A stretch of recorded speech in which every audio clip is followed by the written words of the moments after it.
Well, greetings everyone, and it is Thursday night, and welcome to the Sports Crib. I see we have my man, it's Don Hayes here, and Hey, James.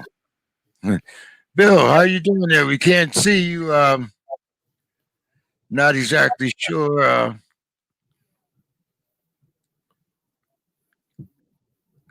Bill, we can't see you.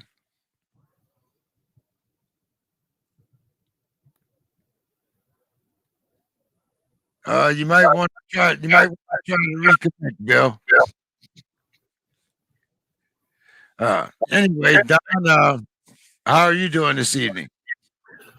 Doing good. It's got a little cold snap here in San Antonio. Is down to like 40 degrees outside right now, but feels good.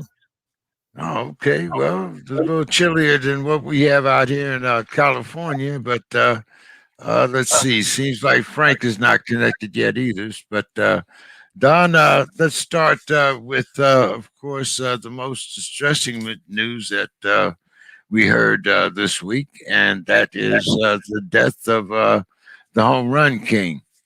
Your memories of Hank Aaron.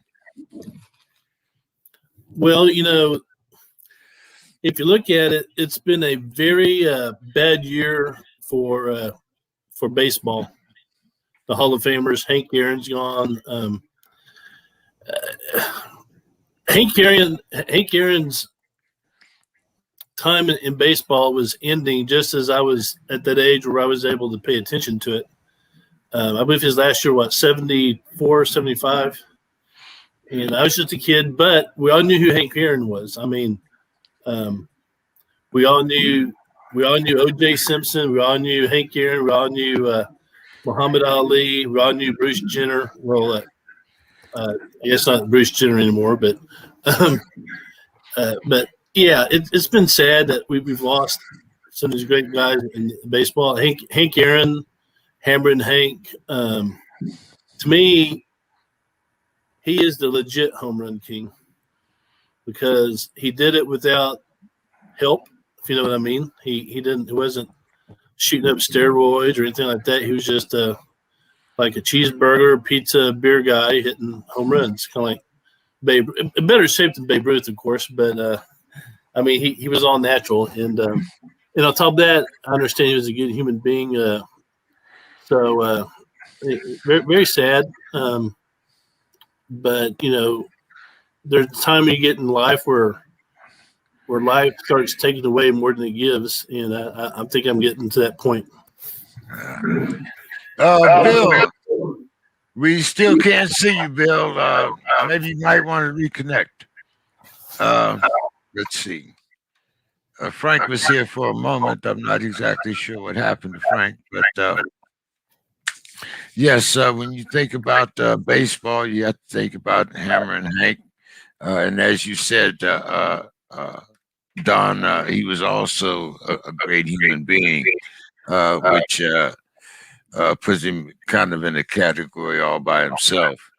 But let's see. I see Frank is back. Frank.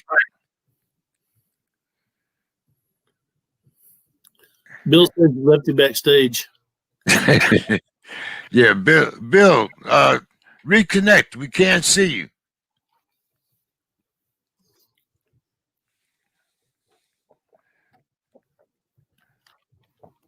Okay. Waiting for Mr. Gordon to get back in here. But I think everyone was saddened by the news of Hank Aaron's death.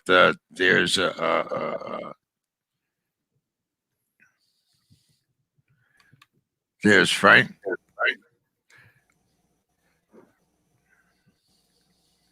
Frank, how are you doing this evening?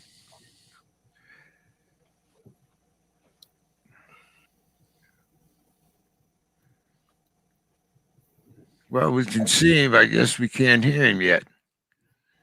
Okay. Mr. Gordon, can you hear us?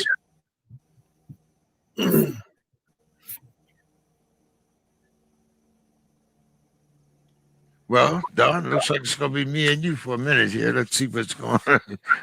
Can't tell what's really going on, but that's all right. I'm sure as soon as we can get Frank and Bill in, we will.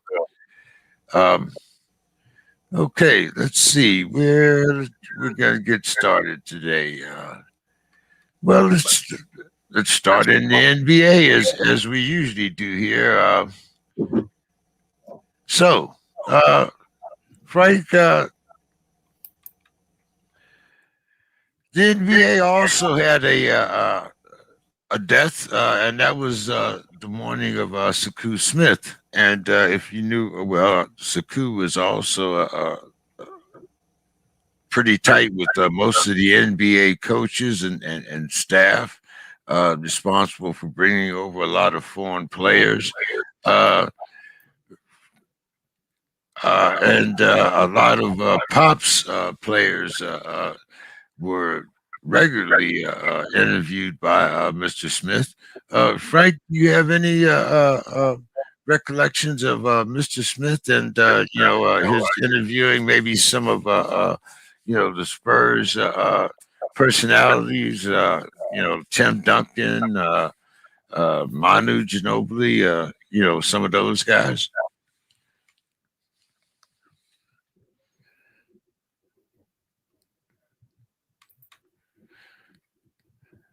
I see Bill is here.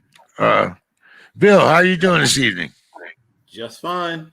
We were talking about the two deaths that we had this I week. heard. I was there. I could hear you guys talk about Hammer and Hank.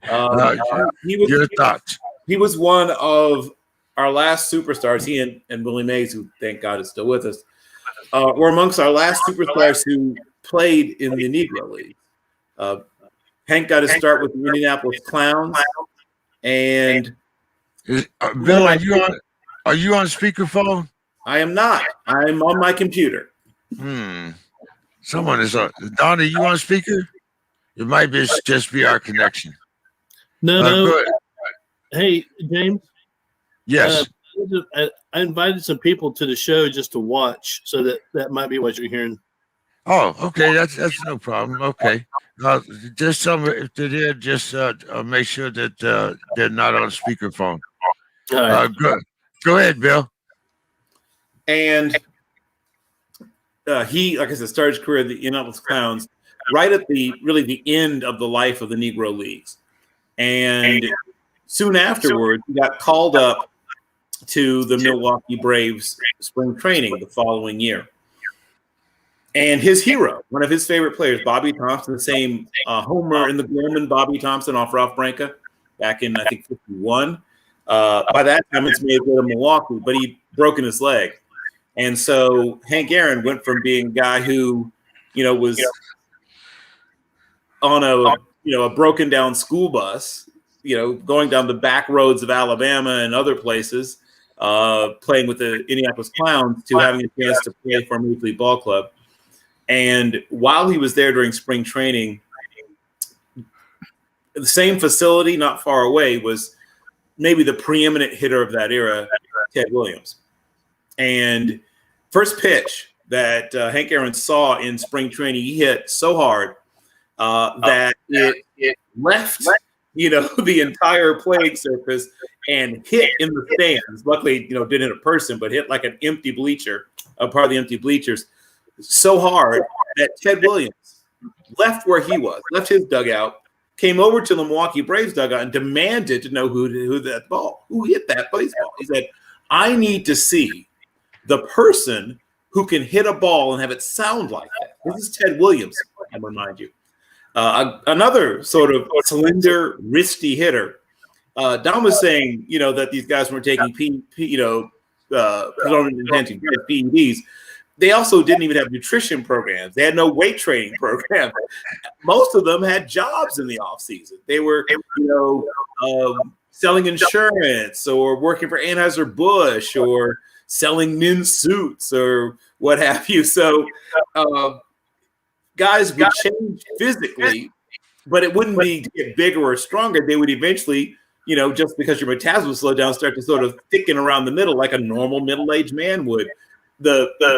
The bodies of even top flight athletes in that era were just very different from what we're used to simply because it wasn't a full-time job for all but the most, like the very top, maybe, 5 or 6% could afford not to work in the off season. I mean, Yogi Berra, first half of his career, Hall of Fame catcher, worked in the off season.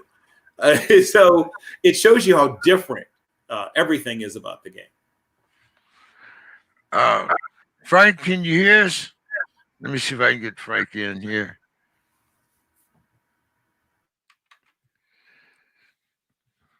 Mr. Gordon, can you hear us?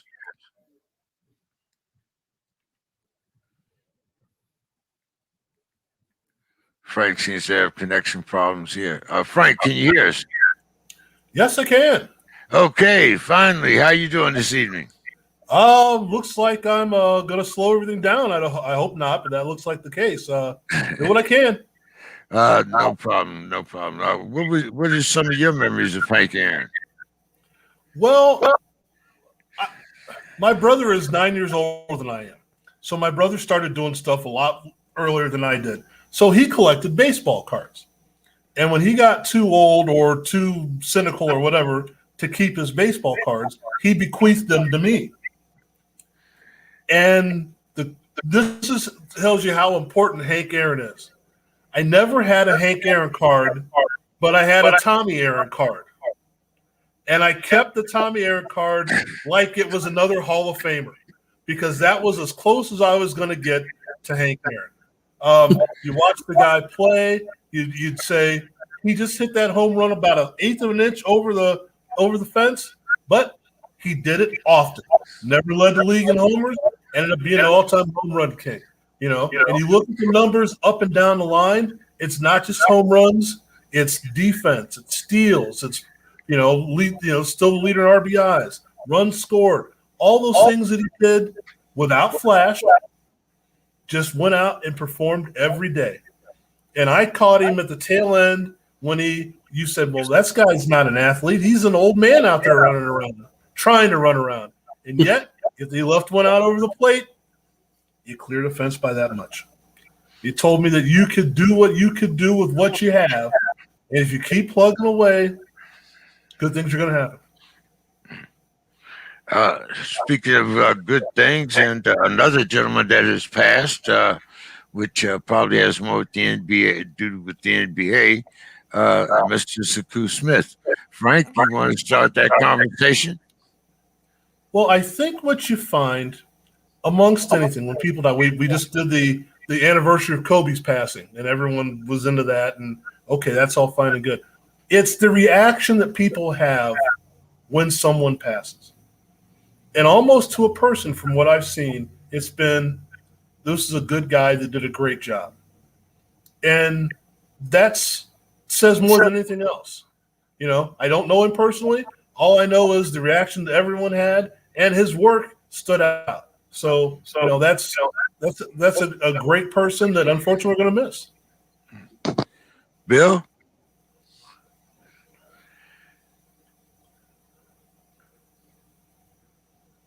You're on mute, Bill. Sports writers tend to be with us. It's not like being an athlete. They tend to be with us for a long time. We tend to have sports writers with us. Mitch Albom's been in my life since I was a teenager, right? They tend to be with us for a real. I met Tony Kornheiser at the Super Bowl 22 years ago, and he seems to have changed a little bit. But these guys are with us for a long term. I got to meet Rick Tellender, who had been a hero of mine. I started reading Rick Tellender when I was 9 or 10 years old. So normally these people was for a very long time. I think of Ralph Wiley and now Saku Smith are two that were taken away from us very young. We don't tend to think about losing sports writers young. There was one other. We lost another one a little earlier. What was his name?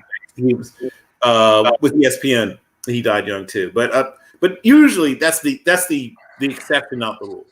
So it hits you. It hits you when you have someone who is in their prime, right? A sports writer's in their prime. A prime for a sports writer can last 50 years, actually. But in their prime, somebody who's so vital and young and that's we think so much ahead of them. I mean, it sucks to lose Larry King even, but Larry King's had a nice run. We lost Cicely Tyson; she was 96. It sucks, but Cicely Tyson had done and seen some of everything that a human being can do or see. It's rougher when you know this person is still on the upswing.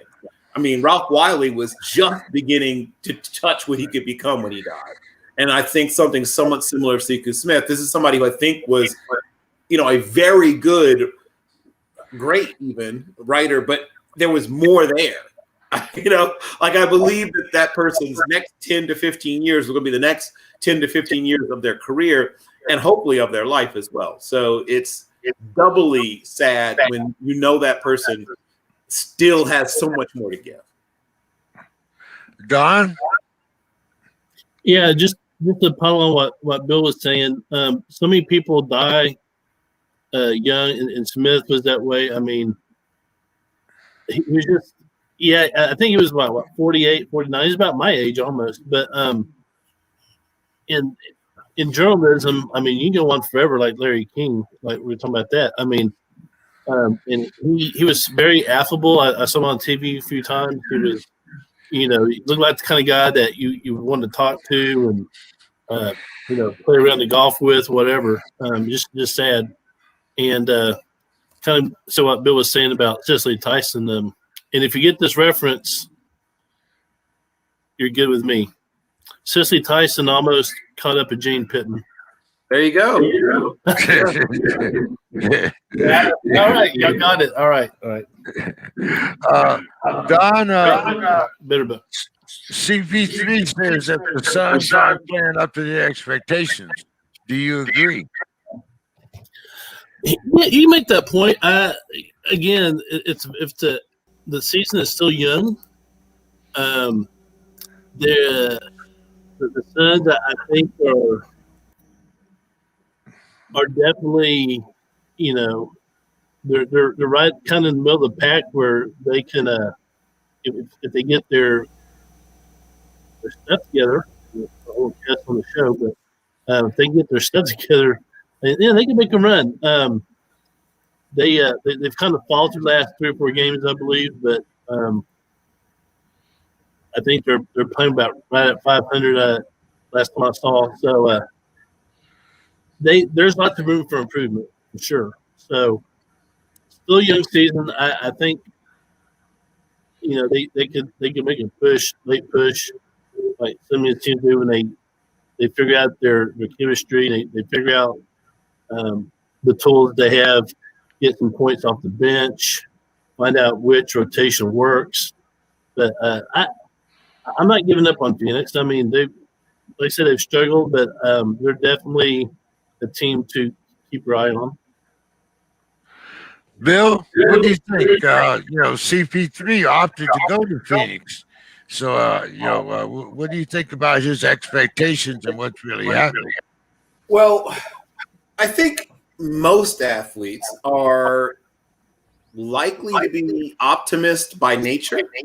So he may have been expecting things that I wasn't expecting. I think the team's playing exactly as I would have expected, but he clearly was looking for more. I get it. You don't get to be a great athlete, or it's harder to become a great athlete without having a sort of naturally positive, optimistic mindset. But this is the team. I mean, I don't know what else to say.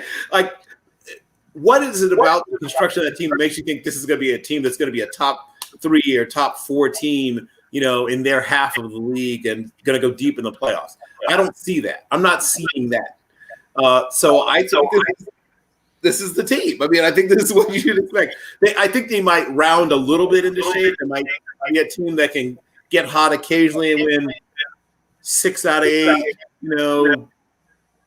8 out of 13, that kind of thing, but not consistently. They might do it, like I said, once in a while. They go back to 500-ish, game or so, either way, above or below 500. But once again, I'm not the basketball savant here, but I'm not seeing it. I'm not seeing a team that I'm thinking, man, those guys should be killers. I don't see that. Frank? Well, let's look at this realistically. This is CP3's 14th, 15th team he's been on, and expectations have been high almost every year, and and that's about it. Now, not to say it's him, not to say it's the team, but I believe that he believes that his presence would have made such a difference, whether it's scoring, passing, whatever, just his being on the squad. And he's like, they're not performing up to my expectations. Well, as Bill said, what are you looking at? Now, and as Don said, it's still young. The season's still young. So let's not get too overly concerned about it. But the idea being, like Bill said, what do you have? Here's what they're going to have to do the way they're constructed. Ride Devin Booker hard. And can you do that for the entire season without anyone else stepping up? I mean, Devin Booker can go out and get 40. But who's going to get the other 40? 60. Yeah, 60, 70. Who's going to get the rest? You know, DeAndre Ayton's going to get whatever shots are missed on the other team. But again, how many shots are the other team going to miss when you're not playing great defense? You know, so there's a lot more to constructing a team. And CP3 should know this because he's been in this situation about 24 times. So take it with a grain of salt. While we're talking about the grain of salt, it seems like the 76ers ended the Lakers' road game winning streak. Frank, do you think this was perhaps a preview of the finals? Or what did you think about, not just the outcome of the game, but Ben Simmons' performance in particular? Well, this is a preview of the finals if it's the Bud Bowl. I'm sorry. This Sixers team can go well, then they can go right back to where they were before in the middle of the game. You know, in the locker room. They're so up and down, who knows? Simmons is playing well. Give him credit for that. It helps to have Seth Curry and Danny Green and these guys coming in, popping shots. That's what they've been lacking. Shooting better than when they had J.J. Redick. That's cool. But the foul on Embiid that LeBron's supposed to go to jail for, I've been pushed harder than that in the grocery store trying to get milk. I'm not quite sure I understood where that his reason. I thought he was trying to catch him, So I don't get that. So this is a team that whatever happens to them. Lakers, on the other hand, as we've said before, they care, but they really don't care about these games. I mean, they're competitors and they want to win. But if they somehow were to manage to lose a game, okay. Again, they want to win. LeBron wants to win every game he plays. I understand that. But if something were to happen and they lose a game to the Sixers, it's not like they're saying we've got to reconstruct our season about how to beat the Sixers. Bill? Well, I guess the standard we're trying to use now for flagrant fouls in the NBA is would someone call this if this happened to Tom Brady in the pocket? Is that the standard we're now using? I'm once again, I'm not the basketball savant. I'm not the guy. I played very briefly and badly. I'm not a basketball expert, but I remember when I first started watching the game, right? We had guys like Jerry Sloan and Norm Van Leer. I mean, the game is so different. I just think about, Jungle Luskatov. Like, he couldn't play at all in the NBA, like the guy Kermit Washington. Like, the game is so different. I mean, I don't know. I mean, it's so funny because I remember early in Joel Embiid's career, and this is actually a hoax, but supposedly he'd gone into the jungle with the spear and flying in front of a young boy. Well, clearly that's a lie. I put it this way, but Joel Embiid is a very talented but exceptionally soft big man. I'm sorry, I just got to say it. Yeah. I tried. I don't know how I avoid saying it at this point. Like, what can I do with this? Like, you're not helping me. Help me to help you. I can't not call you soft when this happens. Don, what did you think about that game? I mean, that wouldn't have been a foul back in Bill Lambier's day, or I mean, not even David Robinson. I mean, what do you think? You agree with Bill? Embiid got that soft label? Well, yeah, you can make that point out. I didn't watch the game. I just saw the ESPN Sports Center highlights. So I haven't watched a lot of basketball. I haven't just because my situation. But yeah, soft. I mean, you're bringing up people like Jabbar and Lambeer and even Robert Parrish. I mean, a whole different game. And so I like that the expression that I've been pushed harder than in the supermarket trying to get milk. I think that's a very good descriptor. Not just that game, but I'm just talking about in the NBA in general. Right. About that last week, the inside game, the bruisers, the sky hook off the rim. That's kind of going out of style. We have bruised, but no bruisers. Norm Van Leer fouled people with his chin. I mean, this isn't even the same kind of sport. I remember Barkley could get nasty if he had to. I mean, that was. Yes. Oh yeah. I mean, hey, Barkley played in that era too. Don, it seems like Harden is getting more comfortable with the Nets. Do you think that this makes the Nets favorites to win the East? And I also see to notice that there's a little more tension, or maybe a less defining of roles when you have Kyrie in the mix. Who's the closer? When you have three guys and one ball, and you're down by 2 with 2 seconds to go. Don? Well, I mean, I would say my personal favorite would be Durant, but again, I'm biased. But I think Brooklyn might be on the verge of getting it all figured out. I mean, the East. I mentioned this last week that all the power guys from the West are now heading in the East. They kind of switch.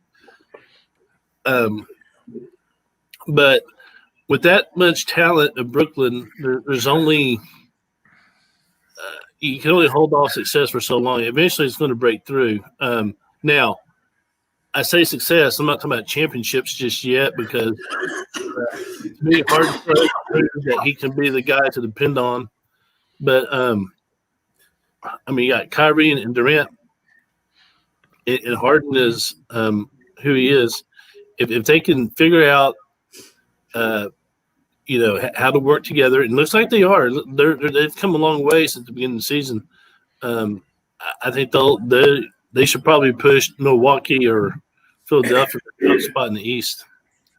But yeah, I think that the Nets are probably the most fun team to watch because you have those personalities, and I think they're a team that you watch and you say, well, what's going to happen tonight? How what's going to happen? And so that brings the as we say in San Antonio, the novella aspect to it. And if I know what the novella is, y'all are good. Yes, telenovela.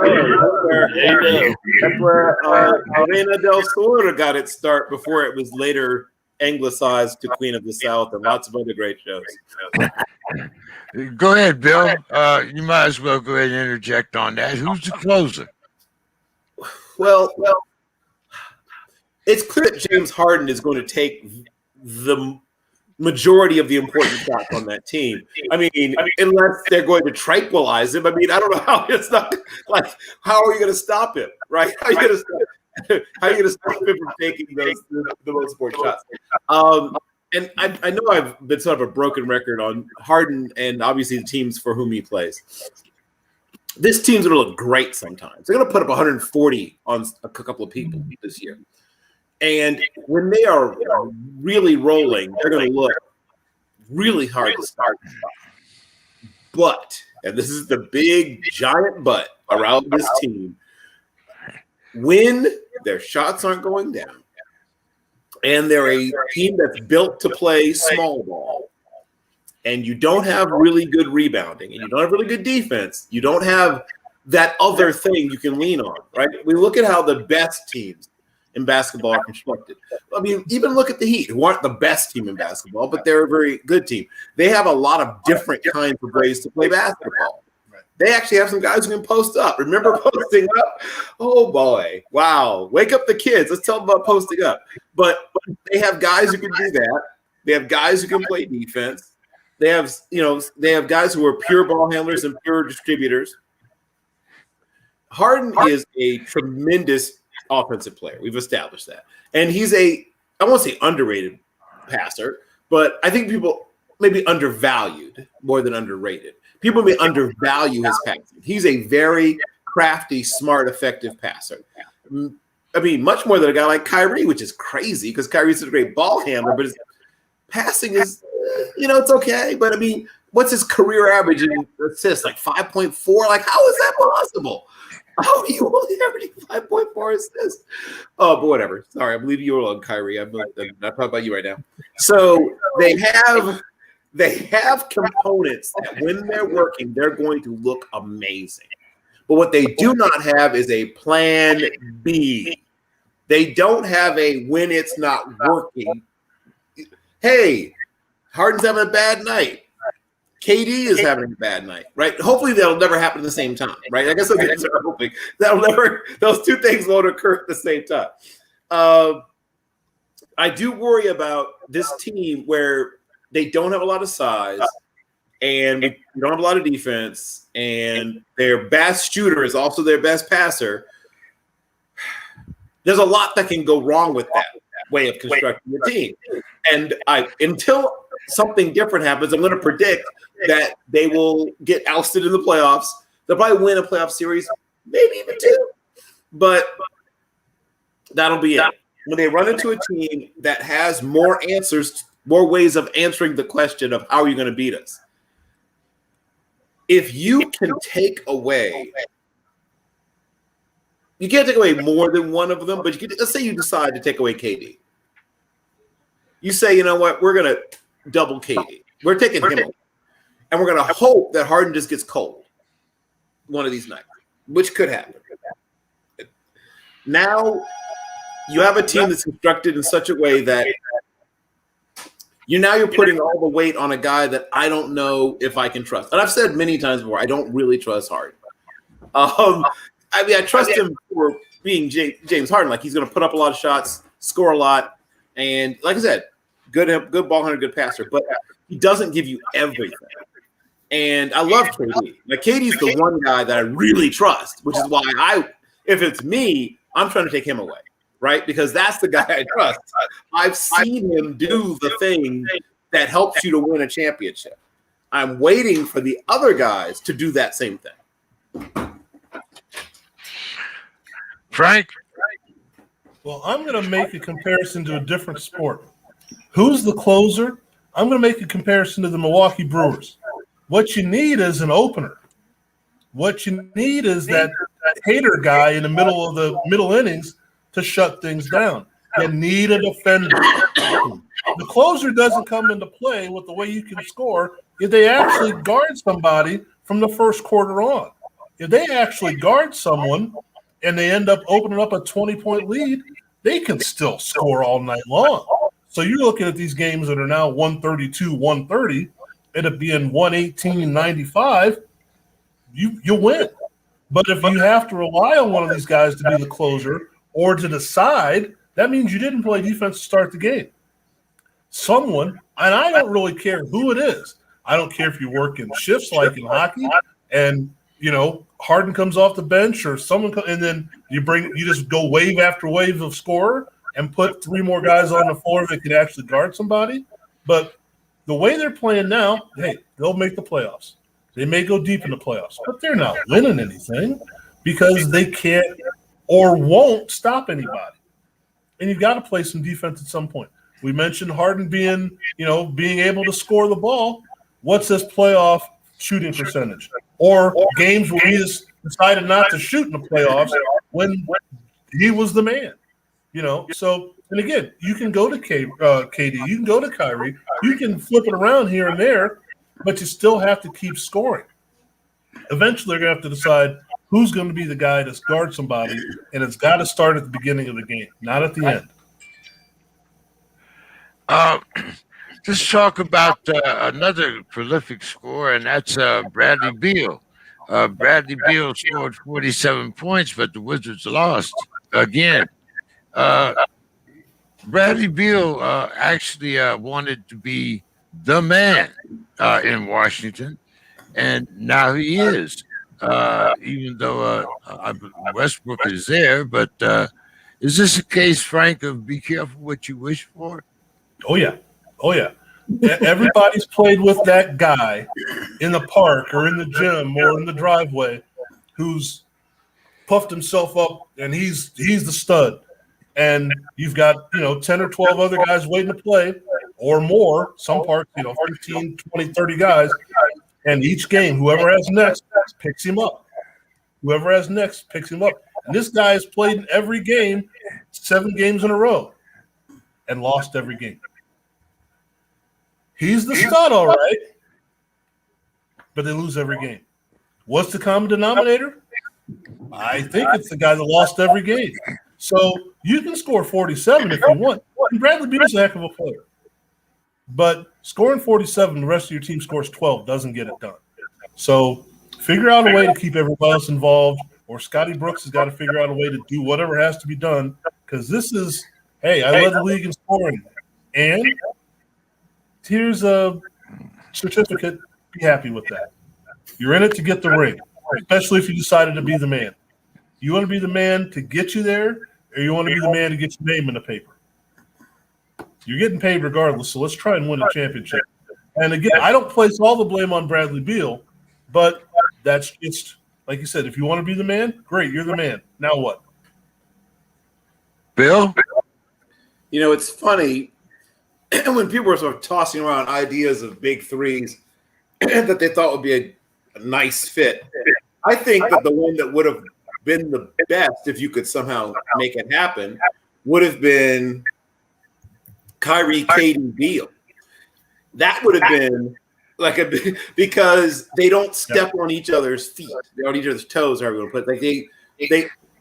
They each bring something different enough to the table that really work. Bradley Beal, unfortunately, is in a situation that reminds me of a lot of those great players of the past who would be stuck, out on some, Danny Vrain stuck out in Utah when Utah was terrible, or,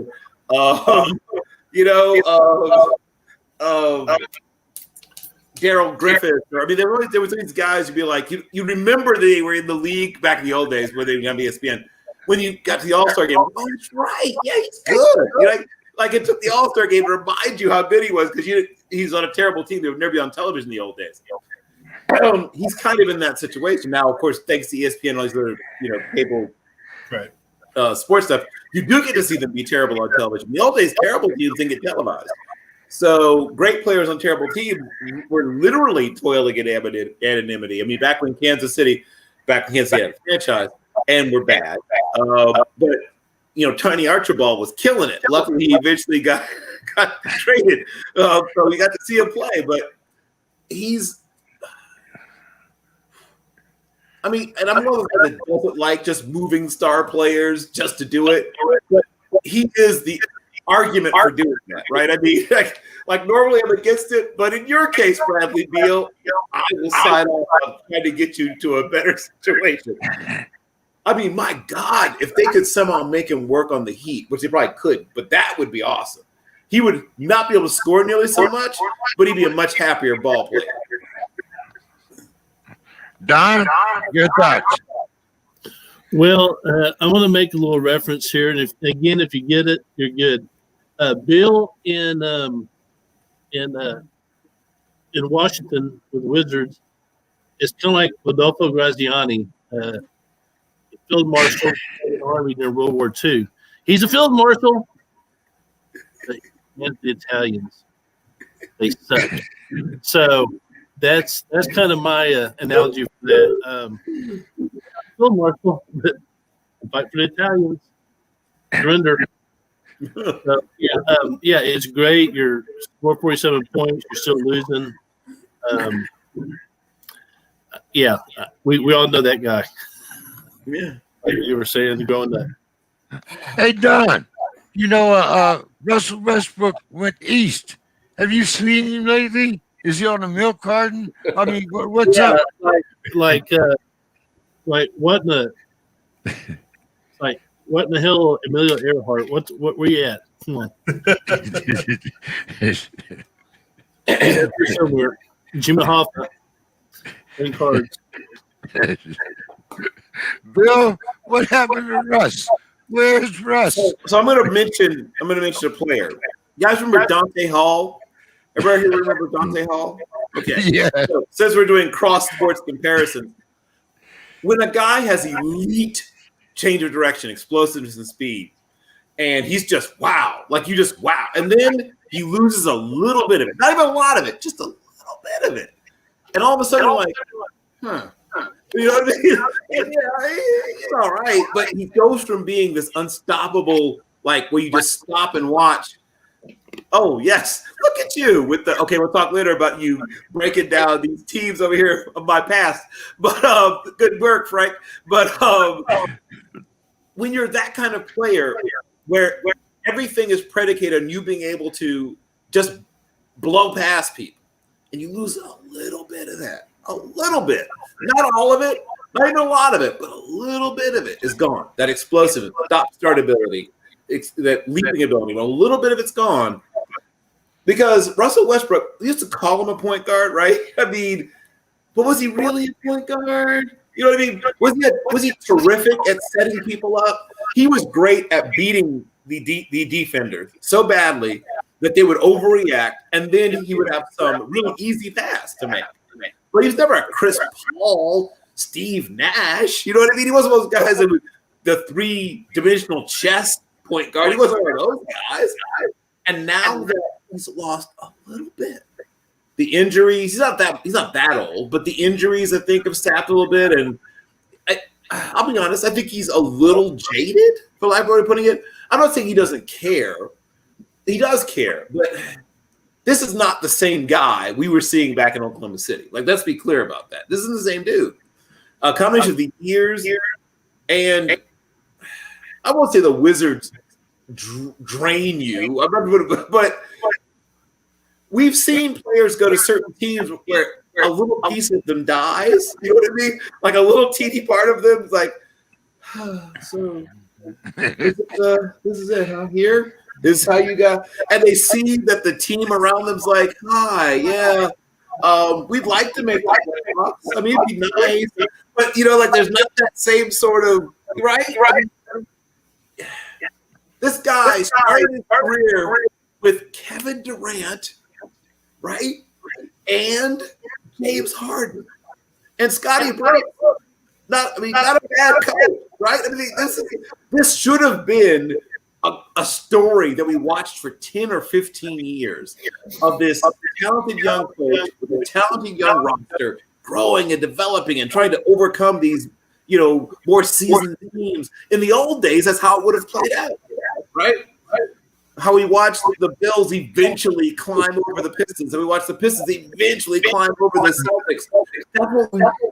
And a part of I hate to psychoanalyze, and I don't know the man at all, but I think there's a part of Russell Westbrook that has never gotten over it. I truly still believe that. I believe there's a part of Russell Westbrook that still isn't over the breakup of the Thunder. Well, you take it a step a little bit further than that. You were part of a great thing in Oklahoma City, and they said, you know what? Go to Houston. Get out of here. Go to Houston. But I'm averaging a triple double. We're sending you to Houston. But he's got the ball, and I want the okay. Well, all right. Well, that kind of didn't. You know what? Go to Washington. Well, what? Huh?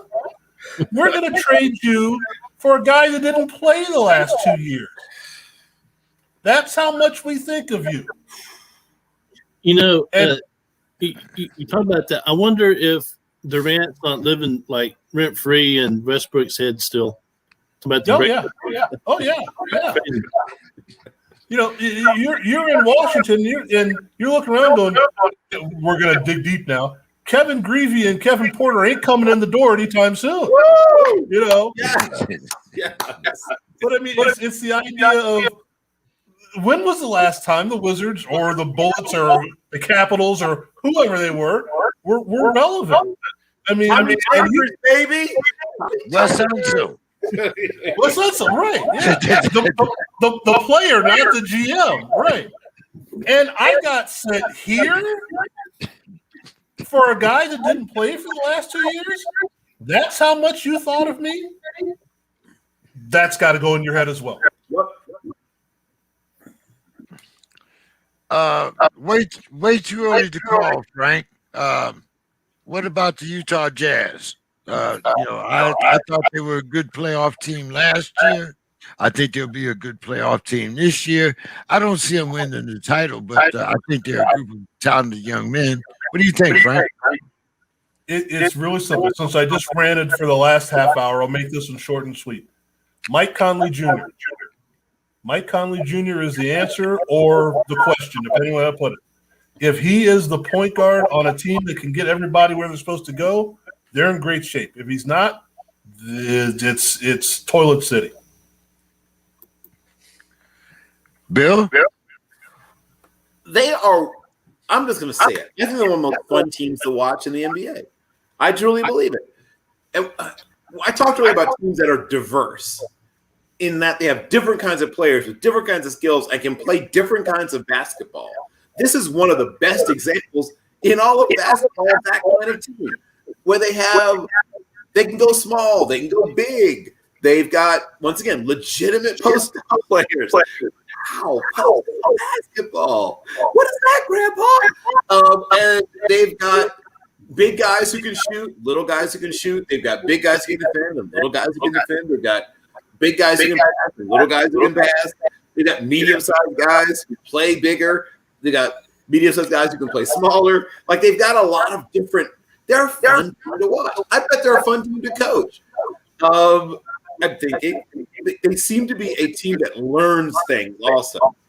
They've got some older guys, even though they're mostly a young team. They've got some veteran pieces. Like, it's if someone said, it's like when you play those like daily fantasy lineup things, right, where you're trying to be quirky about it. Like, you don't want to do it the chalk way we'd get like LeBron and, no, I'm going to do it a different way. Like, this is what that should look like. Like, it's like you're playing the daily fantasy lineup scramble thing, and you want to get a bunch of sort of interesting players. Like, that's what they're like. And they're fun to watch. Because it's not just iso ball, right? For people who got sort of jaded on, and once again, I know I keep banging on hard, but and it's not personal. Like, it's funny because I loved him in college. Like, man, I was like, this guy's like got Mark Aguirre kind of game. Like, you don't see that from college kids.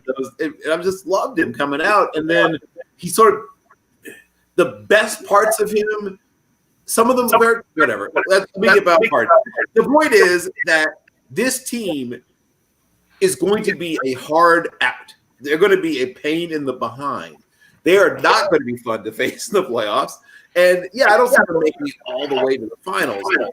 But I see them pushing good teams to 6, maybe 7 games. Don? Hey, Utah is legit. I mean, you look at their roster, they have a good mix. Everything. I think they can post up. They can shoot lights out when they need to. I think Utah is one of these teams that they kind of remind me of the Bucks from last year, or even Toronto. They just got a good thing going. It's one of those situations where, like he was saying, they could push a team, in the playoffs to go 7 games, and they might win a game. They might win it. You just don't know. I mean, I'm not really sold that the Lakers are all that right now. So I think the West is a lot more competitive than it had been in the last 3 or 4 years. I think Utah is a team to definitely keep track of. Again, the season's still young, but I think their team gets better. I think you look at guys like Mike Conley. He has not. He's not, his name doesn't come up and talk about the great time, but the guy gets things done. I mean, he just does. So I like Utah. I mean, they're I'm still a Spurs guy, but Utah is a team that I really admire. Yep. Don, we don't usually when we start talking about lottery picks, we start talking about their deficiencies and what they didn't bring to the table when we thought that they were lottery picks. But this year, our number 1 and number 2, Mr. Wiseman and Mr. Edwards, are definitely living up to expectations. What do you think about the play of the 2 young rookies? Yeah, they as far as their rookie season, I think, last year we were talking about Zion this, Zion that. These guys are really bringing it, day in, day out. Are they going to be the next superstars in the league? I'm not going to go there, but I think there's you can kind of see it happening. I don't want to call it just yet, but I think they've brought some fresh air to the league at a time when we need it. Yeah, I'm especially excited with Mr. Wiseman. I like his game. I think in a couple of years with some seasoning, he'll be right up there. Bill Carroll, what's your thoughts on the 2 young 1 and 2? So, first of all, I don't know if I think it was on this show. I do more than one show, but I think it was on the show where I predicted that Wiseman was going to be the Rookie of the Year. I think it was this show. So I feel very good about the way Wiseman's looked. The only concern I had, of course, I stopped being worried about it when I remembered how the game is played. I worried a little bit about his physical frame that reminded myself, nobody begs anymore. So, I felt better about that once I reminded myself of that. Because once again, it's going to sound old again, but Keith Lee was a guy that was entered the league too early, right? He was a very thin big man and very skilled, very talented, but could never put on weight. And he just got basically tossed around like a empty, garbage can, and because he couldn't defend in the post, and he couldn't score, or he could score, but he couldn't score as well because he was just physically muscle. That's not an issue anymore. If you're 7 feet and 222 pounds, don't worry. You're going to be fine.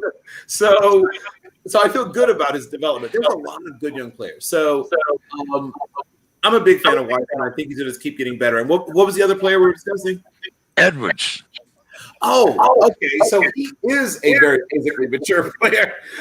I sometimes worry about his mental approach, not on the offensive end. Once again, he's clearly understands spacing and angles of attack on offense, and he has physical talent on defense. I don't know if he always knows how to play defense, but once again, that doesn't matter as much as it used to. But there's times when I see him taking angles or taking away the shot that wasn't the shot that you should be trying to take away. Things like that. Hey, maybe you should play to that shoulder of that guy because he's going to create space away from the direction that you're already driving. Like it's not, you're not, whatever. We'll figure it out. You'll figure it out. You're young. But he's physically strong, explosive, can score with either hand. Not a great shooter, but a good enough shooter, and I think he'll continue to get better. I mean, I look at him similar to the way I've looked at guys like I can see him in my mind. Like a bigger, stronger Byron Scott, only, not as polished because Byron Scott was like 22 when he hit the league. But this guy's like just 19 or something crazy. But a lot of the same qualities, right, that Byron Scott had. Physically strong, physically tough, not afraid. Of course, once again, nowadays, why would you be afraid to go inside?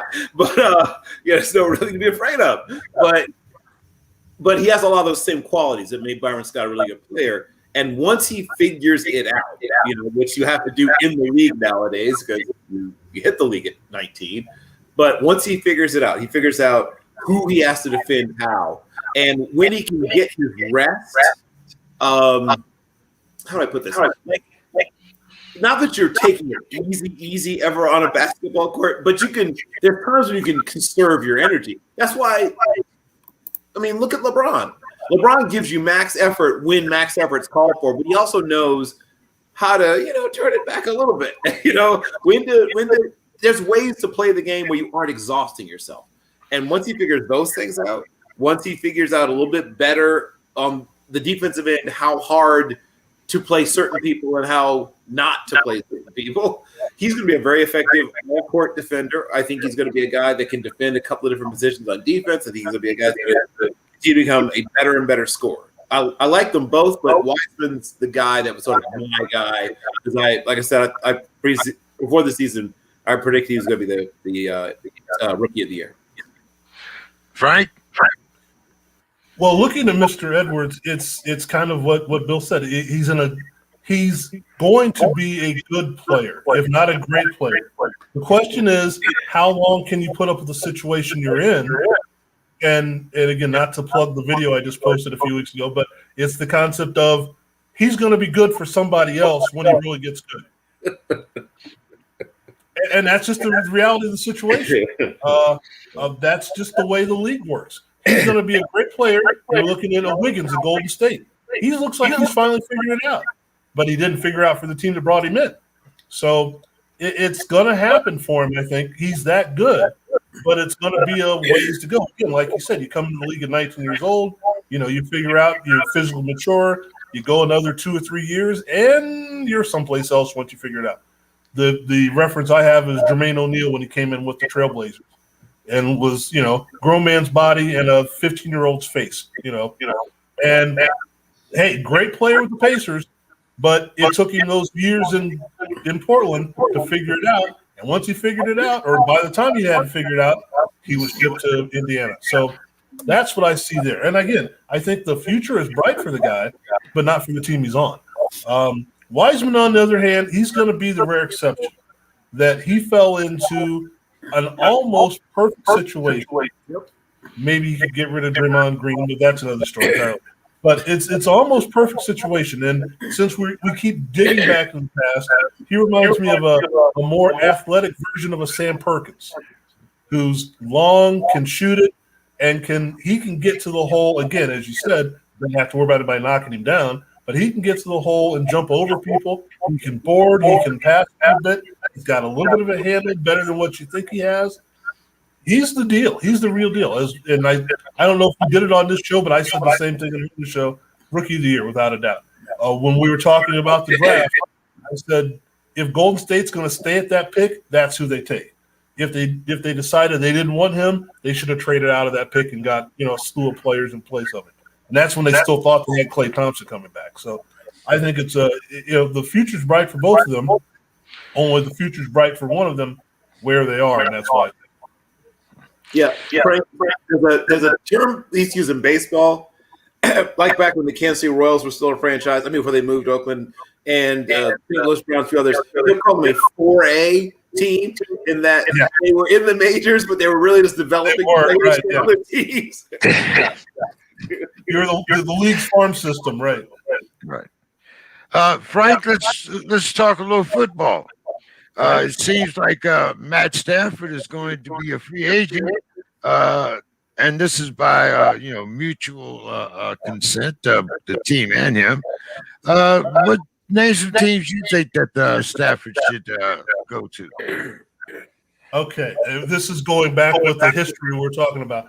The Birmingham Americans, the New Jersey Generals, the LA Express, the Tampa Bay Bandits, the Ottawa Rough Riders, the Houston Oilers, and maybe the Baltimore Colts. Here's the situation. San Antonio Gunslingers. Yeah, there you go. If you are a stud quarterback in this league, you may not win a Super Bowl, but you make the playoffs. It doesn't really matter who you have around you because it is a quarterback-driven league. And granted, Detroit's front office has not done Matt Stafford any help. I understand that. But you name any other quarterback that is projected as a stud, they've at least sniffed the playoffs. They've risen them to that level where it's close. They may not have got there. They may not have stayed it, but he's been there long enough where they should at least be a wild card team or threatening to be a wild card team every year. So is he really that good, or is he just putting up yards on a team that is usually behind by 35 in the end of the first quarter, and they just throw the ball over the park? If we really have to put something on it, I say that he looks at, if they're done with Jared Goff, go to LA and hang out with your buddy Clayton Kershaw, because there's really not a lot. I don't see that. And again, I'm not knocking Matt Stafford. I'm just saying if he were really I guess I am not going to say it. If he were really a star, if he's really worth clamoring for, they would have been able to show something with him there, and they have. Even Jameis Winston had the Tampa Bay near the playoffs. Mariota had the Titans near the playoffs. It's how good are you if you can't raise your team up to a level where you can do something. The Lions have been awful for a long time, and I don't think Matt Stafford is the answer. He wasn't the problem, but he didn't make them better. So I don't really care where he goes because I don't think he's going to be a star. You can find something else. Bill, what's your thoughts on that? Well, I mean, there's a lot of potential suitors. Now, obviously, if Deshaun Watson is indeed on his way out of Houston, Houston certainly should inquire. The issue is they don't have the trade capital in terms of really players or draft picks. So that would be the issue there. But teams that have the capital available and a situation that would be favorable would include, amongst others, the San Francisco 49ers, the Indianapolis Colts. Some people are saying Miami. I don't think Miami's quite ready to move on from Tua Tagovailoa, but it is sort of wishful thinking or wishful whatevering there. People bring up Jacksonville. I don't know why. Jacksonville clearly is in the midst of a youth movement, people. And he's, not old, but he's not that young. Other teams that certainly make sense or could make sense, even Atlanta, if Atlanta's moving on from Matt Ryan, he would drop into a roster that still has a lot of talent on offense. And I know what you're saying. Yes, I get that. I'm not even disagreeing with that. But he does – it would put him – he's in the best situation he's ever been in his life to this point as a pro football player if he went there. Other teams that – and the one that everyone keeps bringing up obviously constantly is New England. And it might be the most realistic of many of them. And then I'll mention one other that is not realistic, and we'll keep bringing it up, is New Orleans. Now, New Orleans would be a fantastic situation, but they are already in cap Hades, basically. So, beyond purgatory. Luckily, Drew Brees is retiring, but they need 3 or 4 more Drew Breeses to retire in order for their cap situation to be healthy enough for them to bring in. Their cap is. They got some issues there. So I don't know how that's supposed to work. People love bringing that one up, but I don't know how that's going to work. But the one that probably makes the most sense is that it's a close to ready-made team in terms of being able to contend again. Probably between the Colts and Patriots in terms of just that. And people love bringing up 49ers. I just don't know if it's a great fit for what they like to do. But because they're really they're a hard play action and then run and catch. They run lots of crossing and mesh concepts, and he can do that stuff. I just don't know if it's a great fit for him culturally. And since I'm a Pittsburgh fan, I'll throw that out there. People be trying to throw quarterbacks at Pittsburgh. I don't think that would happen a gazillion years. Hell no. Right. No. But people, that's what I'm saying. Like, people love throwing quarterbacks in Pittsburgh's direction. I don't think that one's even going. I don't think that phone call's even going to be made, let alone what happened. And what does it tell you when Washington would be a step up from your current situation? Like, that tells you everything you need to know about where he has been in his professional career.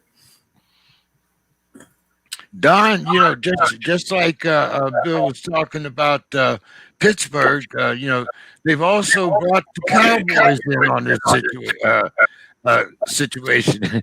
How Sway? What do you think, Don? What's a good destination for Matt Stafford? Well, obviously, I would think probably the Colts. I mean, they lost, their quarterback. And they have the cap space. Yeah. I mean, to me, the Colts, it just screams obvious. I don't know if the Saints will. I don't know if that would be a good fit for Stafford at all. The only thing that pay him to play for them, because I don't know, they can't pay him. Yeah, and the only thing the Saints could offer is another indoor stadium. But I don't know. I would probably say the Colts, maybe New England. I don't know if he's a Belichick type guy. I could see Jimmy G going to back to New England perhaps. But now if that happens, he could end up in San Francisco but who knows? But the other thing Stafford might think about doing is having the second career as a backup. Andy Dalton's doing it in Dallas, good quality backup. I think he could land on his feet. He definitely make a squad as a backup.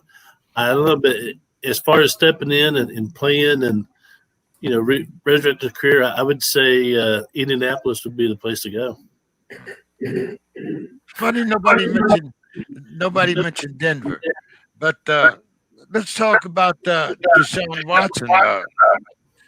Don, it seems, or what we heard last week anyway, is that he wanted to go to the Jets. Now, when I heard this, I wasn't sure whether it was about the team or whether it was about him playing on the Big Apple. But when I started looking at the different teams that are probably interested in him, I thought that the best fit was San Francisco, which we'll talk about later, because I also think that means Jimmy G goes back to the Patriots. But what's your thoughts on Deshaun Watson? He does have that no trade clause, so it's about them just shipping him anywhere. He has to say, yes, this is where I want to go. So do you think he'll end up in New York, or do you think he'll end up in San Francisco or somewhere else? He can end up in Denver. No, there you go. But I think Kyle Shanahan would do great with a talent like Deshaun Watson. I think Shanahan is one of the better coaches in the league right now. But New York, you go to New York, you might be happy on that, but I think your career dies there. I just don't see the Jets, making a push. How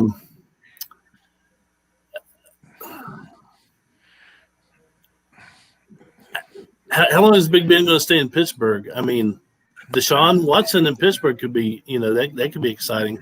But Yeah, but we don't have the money either. yeah, Our salary cap is shot too, unless Big Ben would retire, and he's talking about taking a salary cut, so that's not going to happen. the NFL needs to go to the Wild West like Major League Baseball. Just empty your pocketbooks. Come on. But I think Deshaun Watson really wants out of Houston. I think the damage has been done. I think they're at that point of no return. It's probably best for everyone that he gets out, which I'm going to be sad because when Deshaun Watson's healthy, he was a great player. But, Houston keeps shooting themselves in the foot. They took away his best receiver a couple years ago. They hired a dick for a coach. I mean, I'm sorry. I'm just going to say it. But, yeah, so, yeah.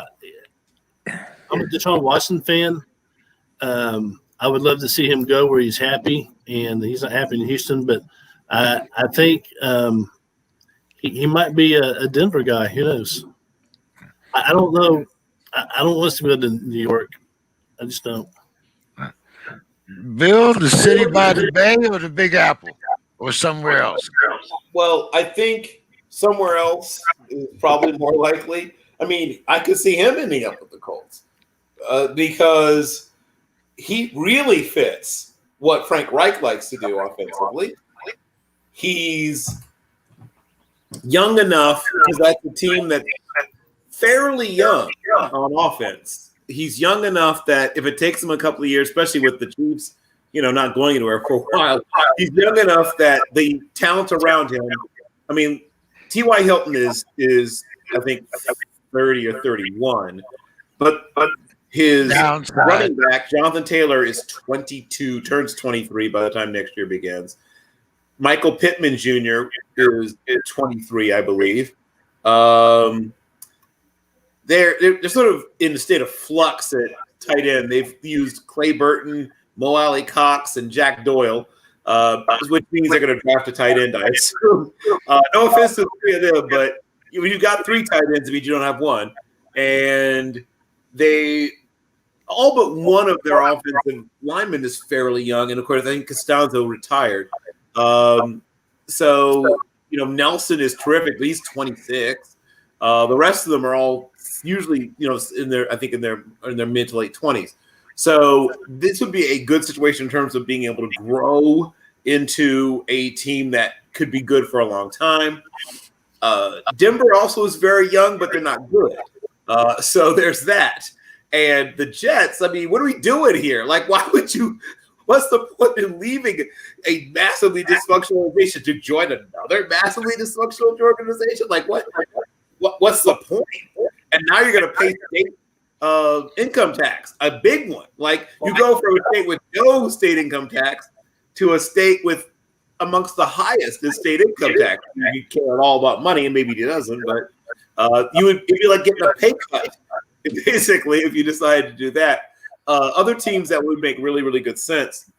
And, I mean, it's possible to get them doing it, but I really, really, really, really, really think if they could somehow, once again, make Mickey Loomis does another one of his, whatever he does, Jedi mind tricks with the salary cap and somehow make room for it, Sean Payton would love him in New Orleans. And he would have, I mean, once again, that would be falling upwards, not falling downwards. Like the Jets is falling downwards, and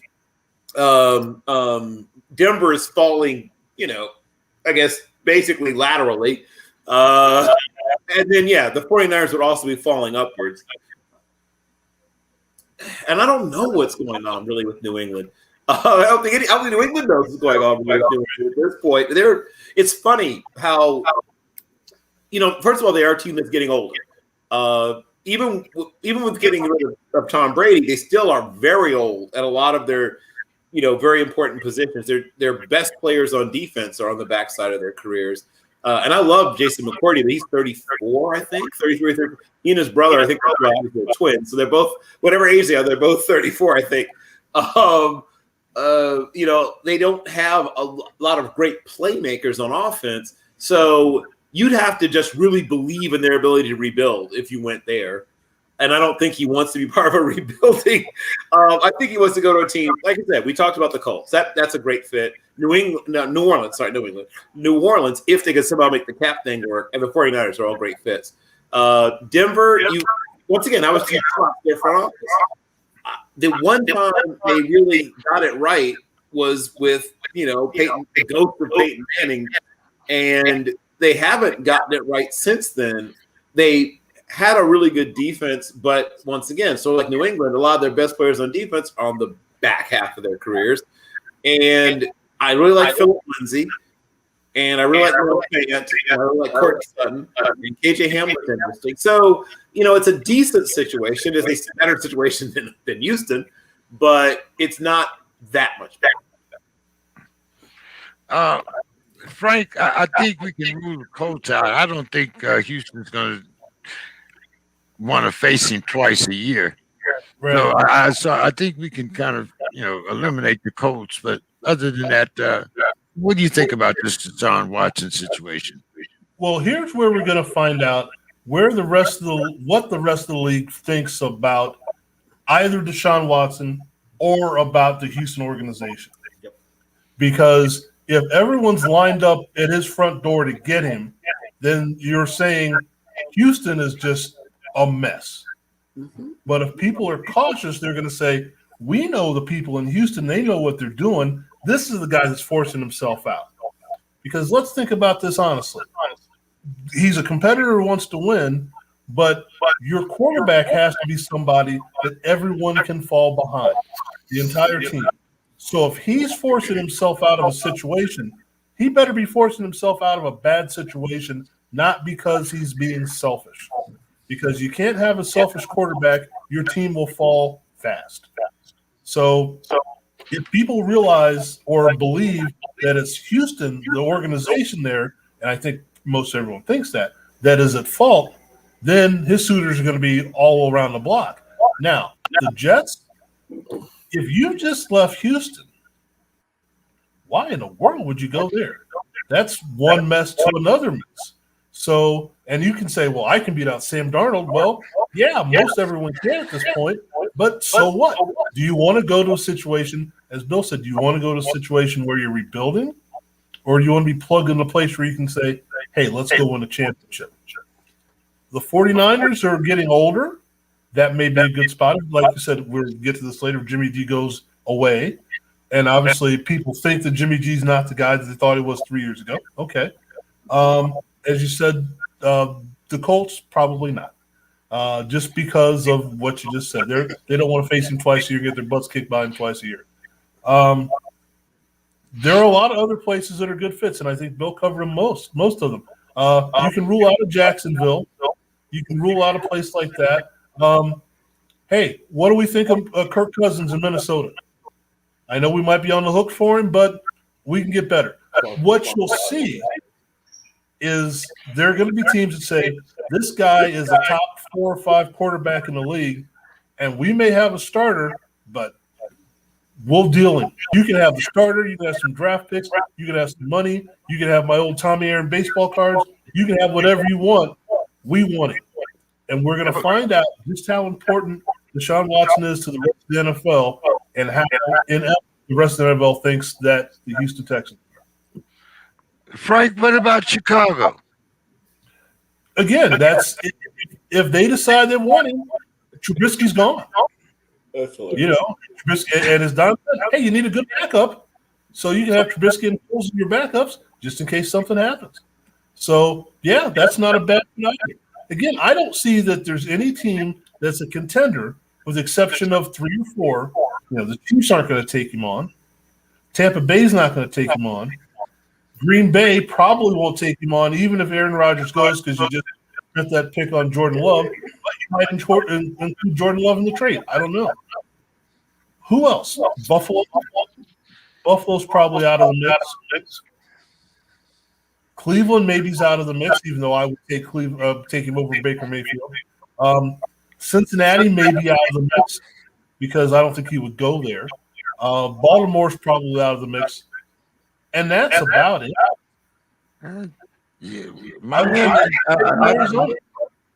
Miami. Tua, sure. or Tua or Deshaun. Yeah, come on. I mean, Yeah, if we're not sold on Tua or he's still hurt or whatever, let him be a backup for another couple of years. Arizona, hey, that guy Kyler Murray's looking good, but he ain't Deshaun Watson yet. Let him learn. I mean, I think everyone else is in play. You'll find out how important it really is. Let's talk about Jimmy G. Do you think he's going to be a 49er? Or do you think Bill is going to get his wish and he'll be a Patriot? I don't know. It's my wish. But the other Bill. Sleeves, yeah. Here's the situation there. You've gone through a couple of years with Nick Mullins and some other guys that CJ Beathard and I don't know whoever else is there that they put in, and you still haven't been just butt awful. Now this year you get decimated by injuries. I get that. The question is, do they think the rest of the team is good enough, and Jimmy G is an upgrade over Beathard and Mullins? If that's the case, okay. I mean, they made it to the Super Bowl with the same basic concept with Colin Kaepernick, who apparently no one else wants to play football. That's another story entirely. But it's like, is he that important? I don't know. And if you go back to New England, is New England ready to win? I mean, okay, so they didn't have stellar quarterback play this year, but we can't guarantee they're going to get stellar quarterback play from Jimmy G. So what do you have to get up to get him? I don't know. I think this is a poor guy that's limbo. The injuries haven't helped, and when he's been healthy, he's been pedestrian. Maybe because of the way they use him, but he hasn't really shown a lot. So who's going to say, especially with, even though I just ran down Matt Stafford, especially if you have Matt Stafford on the block, you've got Deshaun Watson on the block, and a couple other guys that are out there, is Jimmy G going to be the top of the list? Bill, he could always back up golf in L.A., but what do you think is a landing spot for Jimmy G if the 49ers should happen to acquire Deshaun Watson? Well, obviously, the teams that don't get one of the – so let's think of a circus analogy, right? So the Lions, the Tigers, the Bears. Oh, my. Right. Even the elephant, right? Everybody loves them. Woo! Right? They're in the big top. They're in the center of the three rings, right? The lion, all that stuff. But there's other acts, right? There's clowns coming out of a car. There's other things going on. So somebody's not going to get one of the big prizes. Like somebody's not going to get the elephant. Somebody's not going to get the lion or the tiger. Somebody's going to get stuck with like the trained monkey. So at this point, if indeed you miss out on Deshaun, and then you're in the Derby, right, at a shot for Stafford, but you miss out on him, now you're looking around like, okay. Who's left? Well, here's the consolation prize. So Don mentioned earlier somebody becoming a Andy Dalton. That could very much be in the offing for one Jimmy Garoppolo. But could he, end up in a situation where he is fighting for a starting job or becomes a starter? I mean, Jim Bird was brought up earlier. I could see him being the veteran brought in to compete with Drew Lock. And depending upon what Jimmy thinks he deserves to be paid, I think he's going to have to become more realistic. I think he's not going to be paid like a top 10 quarterback because, he's top one. So he may have to have a long, hard talk with himself about, I love football. I still want to play football. I want to compete. And maybe I can be a starter. Other places where he could go in and fight for a starting job include the aforementioned Washington football team. If indeed, moving on from where he is, it's clear that somebody is going to be brought in to that situation. They're going to draft a quarterback probably at some point too, but somebody else, some veteran is going to go there. And he could be in play. Obviously, any place where there's that obvious connection to New England, and Brian Flores is down in Miami, he may want a veteran to be there. You know, if Ryan Fitzpatrick's moving on, and I'm assuming he is, so you're going to have some veteran presence there with Tua. You're going to probably see some of the other sort of associated with Belichick coaches at least consider him. And last but not least, people who've gone on from Shanahan's coaching tree, which is guys like Robert Saleh, right? So he's obviously familiar, and he could get a shot, there. So there'll be a market for him. I just don't think he will ever get paid like a top 10 quarterback again. I think those days are probably. Don, your thoughts on Jimmy G?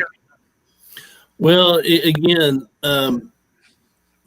Jimmy G, he's kind of like in that category I was talking about with Stafford and Watson, and some of these guys are looking for new homes, perhaps. Jimmy G could go back to New England.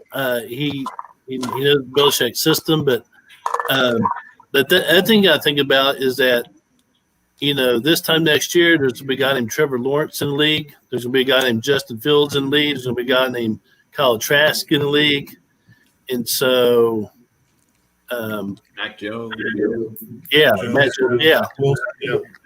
there's some studs coming in, and so. I think you're going to see maybe like a tube of toothpaste, people getting squeezed out. I know Garoppolo is going to be in that category, but like Cam Newton, where's he going to be next year? Right. Yes. But I think Jimmy G probably could get another start back at New England where he started. That would be an interesting.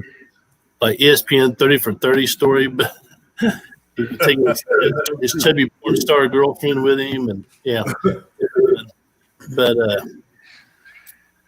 it's going to be fun to see how the new blood coming up in a few years, or actually next year, will affect some of these guys we're talking about. Because I don't know, this is going to be blasphemy. If you saw the look of Aaron Rodgers' face after that game, and you look at the look and body language of Ben Roethlisberger after his last game, I mean, these guys they're getting in that, Drew Brees kind of, might be time to start looking at that WRP retirement stuff. So we'll see. Can I add something real quick here? You made me think of something. You're talking about guys getting squeezed out. Does Jimmy G become this version of Josh Rosen that just doesn't find a spot, and now they keep bringing in people ahead of him? And then if he's going to be a backup, I think a good spot for him would be in Buffalo. Yeah. That would be a good spot. Kind of the same kind of player, maybe not as big and muscular as Josh Allen, but kind of the same kind of idea. Because you need a backup. With Nathan Peterman and Matt Barkley, that'll be fun. That's an upgrade. Don, let's go back to Don here. Don, the Colts owner, says that the team needs a quarterback with veteran vision. What does that mean? I mean, when you talk about the Colts, I mean, is he trying to get another Philip Rivers? Is he, we talked about some of the veterans, Stafford, Garoppolo. I mean, or do you think his vision is maybe to, look ahead and try to get, one of these young quarterbacks and maybe round 2 or something like that and develop them? What does a veteran vision, what does that mean to you, Don, and the Colts' future? That means you sign someone like Stafford or Garoppolo, and you draft a quarterback. You draft Kyle Trask. I don't. Trevor Lawrence won't be around. Maybe Matt Jones. I mean, damn, he looked good in that championship game. So all that means you take a veteran who started, and you're going to say, I'm going to beat this guy for a year or two, but I'm drafting the guy that's going to be the guy. That's the way I interpret that. He needs someone to fill that space until the other guy develops and gets a feel for the game. Say hello to Ryan Fitzpatrick. Well, Bill, your thoughts on the Colts owner here? It's kind of clear he's not going to get Deshaun Watson. What's your thoughts? Well, I mean, first of all, I'm convinced they will be making a phone call. They may not. Once again, they can't control what happens when they make the phone call, but they'll make a phone call about Deshaun. They will probably be rebuffed, as was mentioned earlier. But they do have goo gobs of cap room. Of all the teams we've mentioned, they're the ones that have the most pure available cap. And they don't have as many picks as – they have a good number of picks, but not as many picks as Miami has a load of picks. But Miami, once again, I don't know why people keep talking about. I mean, they're not ready to move on after a handful of games. Like, I know things are insane now, but they aren't that insane. I truly believe that they will look at – I mean, Cam Newton's name will be brought up. They'll kick the tires. I think they're worried about his – just him being healthy. But he'll need to, win the medical. But, I mean, I was only half joking about Ryan Fitzpatrick. If Dalton becomes available, I'm sure they would look at him. We'll see what happens with Matt Ryan in Atlanta. There'll be some veteran, one or two veterans who we think of as being good quarterbacks will become available at some point in the fairly near future, just because of cap situations that are going on. So I think that one of the, sort of second-tier veteran quarterbacks, and Garoppolo is another guy who certainly could find his way there, but there's going to be one of them, right? It will be brought in, and they're going to maybe not have. I mean, of course, Jacoby Brissett, in my mind, is a guy who should be in the running. I've never quite understood why that he doesn't get more respect. I've watched a lot of Jacoby Brissett, and is he top 10, top 15? Maybe not even top 15, but he's better than 10 to 12 of the guys who are starting in the NFL, in my opinion.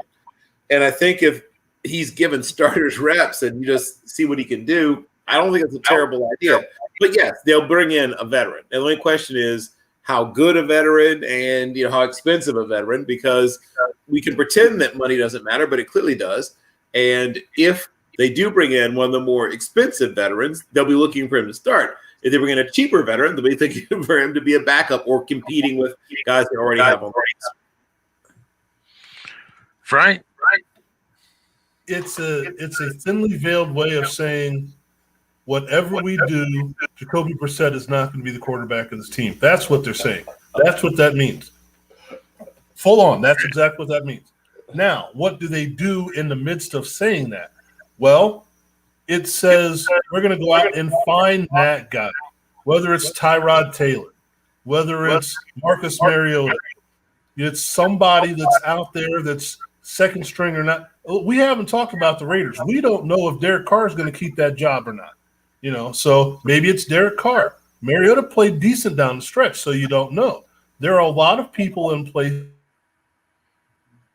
who aren't entirely out. And then, of course, we're talking about money as well. So are we sold that James is going to be in the guy in New Orleans? Yeah.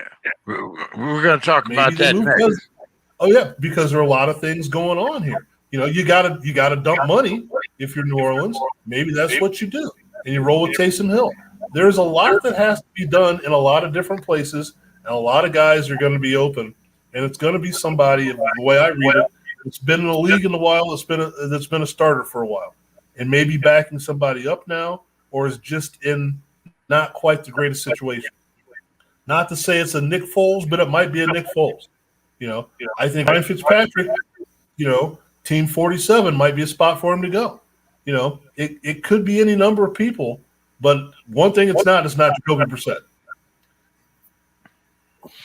Well, since you brought up the Saints, will Jameis Winston be the starting quarterback next year? What did he complete? That one pass in the playoffs? Heck of a throw. Does not make a season. Now, one thing I'm going to say, a lot of dirt was thrown on Jameis in his time in Tampa Bay, and, maybe well-deserved, but I don't think he was that bad. I don't think he was great, but he wasn't just butt awful, and they had a chance to bring in Brady. Bye-bye, Jameis. Is it just what Bill just said? Is he a top 15 quarterback in the league? Maybe. Is he a top 10 quarterback? Probably not. He's got to get a chance to fit in there, and they're going to put him in a situation where he doesn't have to be the guy that carries the team. You got Kamara. You've got Hills again, and the other Hill, a tight end. You've got Michael Thomas. You've got Sanders. You have weapons you can use that if you can just not just dink and dunk, but find guys that are open, you've got a chance. So if they give him a chance, I think he should be, because Jameis Winston isn't a bad quarterback. He's played quarterback badly, but he's not a bad quarterback. So if Sean Payton thinks he sees something, let him run. Because, again, you can't afford to bring anybody else in. Bill, what do you think? Like you said, they're up against the salary cap. They do have Hill, who was the backup. You could roll with Jameis and Hill, or did you think Jameis will still be in a Saints uniform, and do you think he'll start? Yay or nay? Well, first of all, if he's on this is me. If he's on the roster, and once again, unless they've extended him, he's a free agent. So if he's on the roster, he's not there to be a backup to Taysom Hill. If he's on the roster, he's the starter. So if he moves on, if he's on a different team, then now we're talking about, other quarterbacks coming in to compete with Hill. I truly believe that Jameis is in a great situation if they are able to keep him in New Orleans, and if he gets a chance to start with all that tremendous, amazing scheme that creates things and so many good players, you would see, I think, the best version of Jameis you've seen if he ends up there. So I'm going to say yes, but they're going to have to extend him, which is going to take some creativity, because as we talked about, their salary cap is basically on fire. Don, what do you think? Jameis starting for the Saints. I think if he's on the roster, he'll start. I don't think the Saints are interested in starting Taysom Hill. In fact, I think Hill is comfortable with his role, short yardage. So sometimes they'll fire him out of a receiver. He's comfortable in that role. He's. I don't think he's necessarily. He's an NFL player, but he's not an NFL quarterback. If that makes sense. So if Winston is on the roster, he'll be the starter, unless the general manager for the Saints says we're looking for veteran vision. Well, that's the sign that Winston will start this year. But I just drafted Kyle Trask or whatever. So I agree. If Jameson's on the roster on opening day, he'll be the starter. He might start the first 5 games, but who knows? Don, do you agree with DK Metcalf when he was talking about the Seahawks? He said, during the end of the season, teams just start figuring them out. Do you think that was the reason for the early demise of the Seahawks, Don? You can make that case. I can see where someone would say that. The Seahawks are tremendously talented, but the NFC, I mean, come on, you got. Sorry, you don't hear me? Yeah.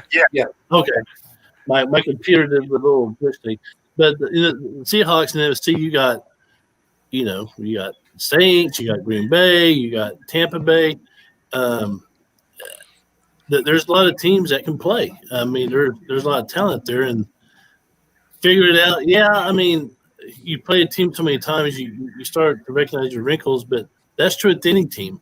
I mean, eventually the Houston air raid U of H back in the '80s, they got figured out. Eventually, someone will figure it out. You agree, Bill, with DK? With DK Metcalf? Well, first of all, they weren't running air raid; they were running run and shoot. Run and shoot. But, so in air raid, all the stuff is predetermined, the throws and route combinations. And what makes run and shoot so difficult, both to teach but to defend, is that both the receivers and the quarterback are reading the defense constantly on every play. And hopefully you get it right. But getting to what you asked,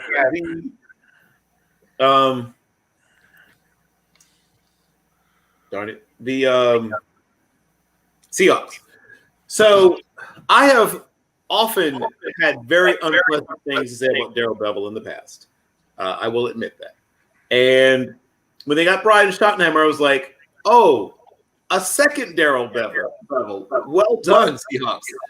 But to his credit, he eventually began to evolve a little bit, and it wasn't just run, pass. And they eventually got to the point where they threw the ball someone first down, and the whole let Russ cook thing took over our nation. However, you can't just adjust once in the NFL. You can't just have a plan A and a plan B. You need a plan, Zulu, right? You need to have a lot of different plans. And when teams could play tight man-to-man, which some teams are afraid to do, but not every team is. The Rams sure as heck aren't afraid to play with tight man.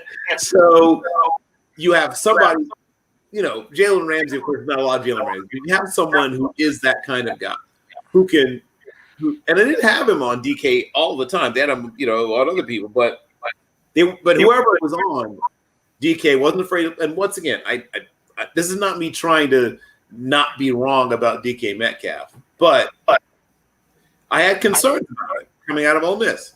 Yes, he looks like a human Batman suit and all that stuff, but he's still not a super polished route runner. He doesn't have the world's best hands. So if you are able to disrupt him and stay in his hip pocket, you've got a pretty good chance either of not, bringing the pass from getting there or bothering him enough that he isn't able to concentrate and bring the ball. You add to that that Tyler Lockett, who I'm a huge fan of, is a guy who is a smaller player, harder to find in the field.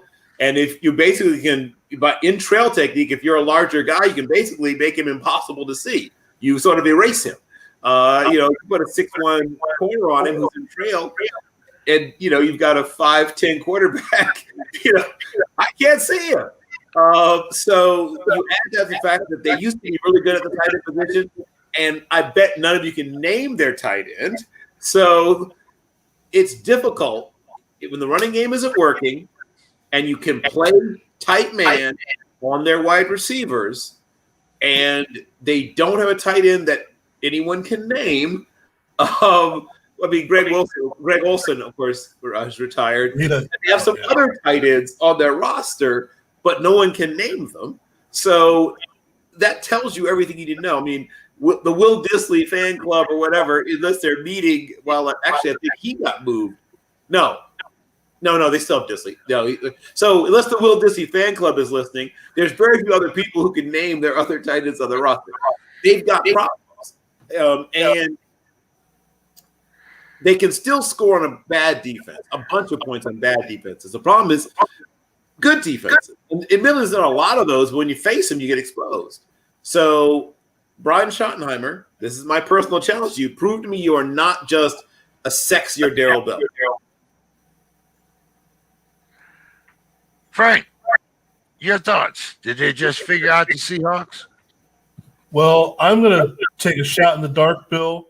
Schneider, or was that a few years ago? So the tight ends on their roster. I can't believe this is actually happening now. So they let Luke Wilson walk, of all people, double L Wilson.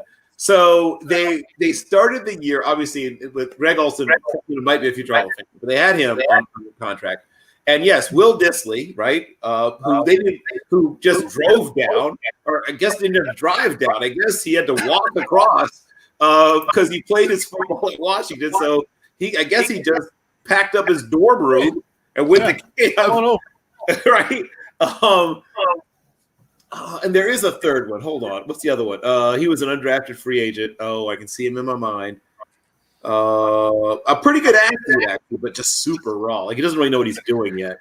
So it's not Schneider. That was a few years ago. Okay. In answer to the question, here's the situation. It's kind of what Don said. This is the NFL. They figure out everybody but the Kansas City Chiefs. Yes. I mean, the Chiefs run stuff that you're going, did they just do ballet before? There's a plie and a pirouette, and now they snap the ball. What the hell was that? Yep. The Chiefs are the only team in the league that hasn't been figured out. Here's what happens. Even if they figured you out, is your personnel good enough to make it work? And do you have enough, and as Bill said earlier, do you have enough things you can go to that even if they know what you're going to do, they don't know when you're going to do it? That's the key. If they know you're going to run this play from this set, but they don't know when you're going to be in that set, sometimes you get away with it for a couple snaps here and there. Well, I think with Seattle, they ran the same thing pretty much all game, all season. So there wasn't a lot of change. So, yeah, they figured it out. But, again, as Don said, they figured out the veer. They figured out the run. You know, I should have used the Houston Gamblers instead of whoever when I was going to the USFL. But the idea is they figured it out. It's, can you stop it? Is what you're doing so good, or the Packers sweep? It's so good it doesn't matter whether you know it's coming or not. But do you have the personnel to pull it off? And right now, I don't know. Like you said, I can't name a tight end. I couldn't name a lineman. I can't go past Lockett for wide receivers. I can't tell you who's carrying the ball. I don't even know. Or who's supposed to be carrying the ball. So DK's right, but it's also, this is what we do it. And it also helps if you stop somebody. Again, the Legion of Boom isn't walking through that door anytime soon. You got to be able to stop somebody on the other end. Frank, we always talk about new hires. Raheem Morris, is he the next one and done offensive coordinator for the Rams? Yes. Yes. It's again when we start talking about dysfunction, and we've said that in a couple different places. It seems to be that's what this is. And let's also not forget that the boy genius, and I don't mean any disrespect, but it's Sean McVay's game to play. It's his board. He has the pieces, and if something goes wrong, someone is going to blame someone other than Sean McVay. So if Jared Goff looks bad, well, we can't blame Jared Goff. He gave him a lot of money. If I want to say Tim Worley. Wow. Todd Gurley gets hurt or isn't able to play. It's got to be Todd Gurley. It can't be that it's Todd Gurley's fault. The offense was bad because we relied on Todd Gurley. He's gone. Okay, what happens here? What happens there? They always seem to blame somewhere else. And unfortunately, this time it's going to be the OC. If they can't score the ball like that offense did a few years ago, well, who else do you blame? Bill, isn't Gurley in Atlanta? He's not with the Rams. Yes. Yeah. That was part of him being blamed. Okay. Get out of here. Right. Now the Rams had a three-headed sort of rotation. Cam Akers down the stretch looked very, very, very good. I'm a big Darrell Henderson fan. He looked good at points. They still have Malcolm Brown, the old vulture Malcolm Brown. Yeah, you guys drove 93 yards. It's Malcolm Brown time for that 2-yard touchdown. But that is still a team that is dangerous, right? They still have a top-tier defense. Their offense, when it's clicking, and there's a lot of, sort of conditions, a lot of things to sort of wonder about. But when it's clicking, they can put up. I mean, remember, was it not even 3 years ago? 3 years ago, right? That they were involved in the highest scoring game in the history of the NFL. I mean, it's hard to believe, but Jared Goff was, back and forth, keeping up with Patrick Mahomes and the Kansas City Chiefs. They scored 48 points. So when they're clicking, when it's working, they look still pretty good. And they have two, I still think, pretty underrated wide receivers. I think Robert Woods might be the most underrated wide receiver, in the whole league. And they got Cooper Kupp. They've got Tyler Higbee. They've got Gerald Everett. They've got an old but good offensive line and a lot of good talent on defense.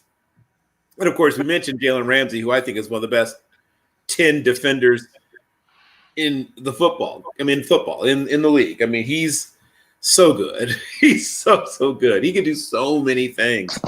For them to continue to be good or get better or whatever it is, it really is. I mean, the two words are Jared and Goff, right? If he takes not even a big step, if he gives you Derek Carr level quarterbacking consistently, this team can win 12 games, 13 games with Derek Carr level quarterbacking. That's how good the rest of the team is. He just can't give them Jared Goff level quarterbacking because they can't do what they need to do with that. He needs to do what is necessary, whether it be, his mechanics are clean enough. I think it's all mental with him.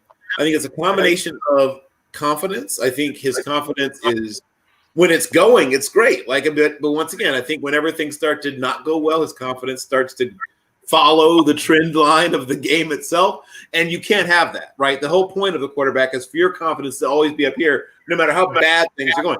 That's why Patrick Mahomes is Patrick Mahomes. I mean, Patrick Mahomes doesn't even feel like he's in a game. He scored 2 touchdowns, right? Now he's a couple of scores down. Now he starts feeling like it's going. Now it's football. I need to be down by double digits before it really starts to feel like football to him. So Jared Goff needs to not be so situationally dependent as a quarterback. The term I've used many times, you've heard me use it, is restrictor plate. He's a restrictor plate quarterback. It's fine until you get to a certain speed on the track, and then that's it. And now you can't accelerate anymore because your restrictor plate quarterback doesn't let you. He has to change that for himself. He can't just be taller, blonder Andy Dalton, right? He's got to find a way to play differently. And like I said, I don't think it's physical. I think arm is strong enough. It's not a cannon, but it's strong enough. He's not a great athlete. We didn't move around a little bit. He can do all the stuff you need at above the average, physically above the average level for an NFL quarterback. It's all in here. I don't care if it's a sports psychologist, hypnotism, whatever it is, something that allows him to say, no matter how badly or how well things are going, I'm going to play as well as I can. And I'm going to always play in such a way that my players feel like, even if I'm not perfect, that they can trust me, that I'm not the weakest link. He has to get to that point. And like I said, literally, if he plays at a Derek Carr level, they're a 12-4, 13-3 kind of team. That's how good the rest of the team can be. Don, what do you think about the Rams? I mean, if you keep shuffling offensive coordinators in and out, how can you have confidence in your offense? Well, every team has a system, and the Rams, you're not going to be consistently good if you don't stick to a system. You can rotate in, rotate out, but you have to find something that sticks. And I think the Rams if they want to open up the pocketbooks, that they could find themselves a decent, offensive coordinator. I mean, we don't have salary caps for coaching staffs, right? Nope. I mean, why not throw the money at Airbnb or whatever? But I think the Rams have great, skill set. I mean, they have good, players, but they just don't. You keep having to relearn the system. You relearn it, and you don't get good at one thing. Only thing you get good at is change. That's about it. Well, Don, I'm going to give you a chance to talk about my Steelers here. We have a problem. We have a salary cap that we're going to need some help with. Of course, Big Ben has decided that he'd be willing to take a pay cut.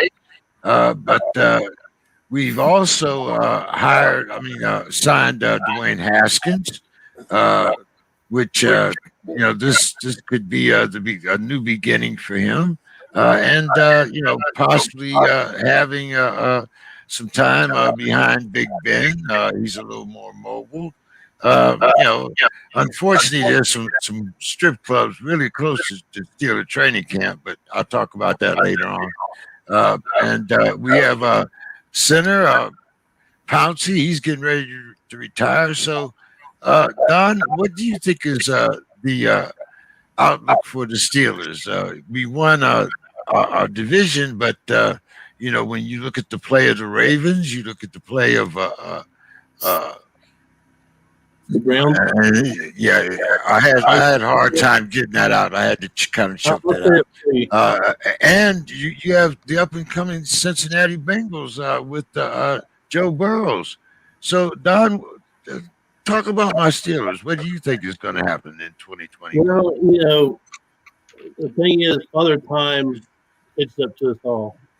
And so, the Steelers had a good run, but I think in that particular division, it's going to be Baltimore. I mean, they've got Lamar, and they got a lot of good skill set people, and they've always played good defense. But Pittsburgh is going to have to. They're going to have to do real good in the offseason with their free agents. They're going to have to draft well. I don't see Big Ben as being Big Ben anymore. I just saw the body language that last game. It used to be Big Ben would sit in the pocket and he would, throw darts. Now he's like, he's not throwing.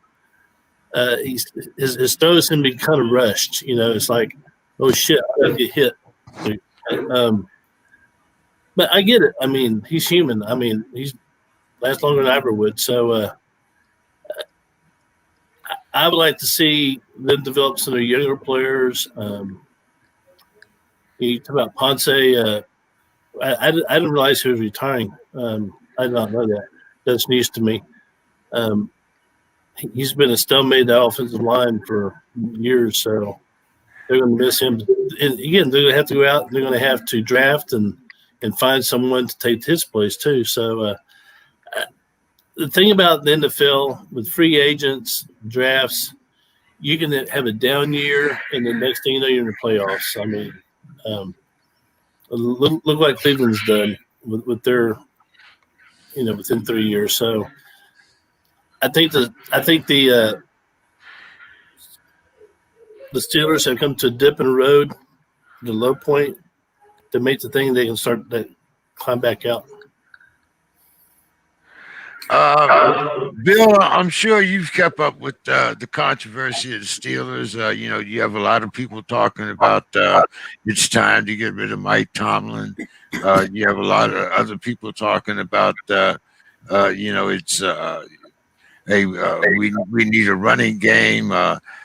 Guys like me are talking about Big Ben perhaps need to retire, find somebody else. We do have Dwayne Haskins now. That might be a project. But what do you look for as the outcome, outlook for the Steelers in 2021, Bill?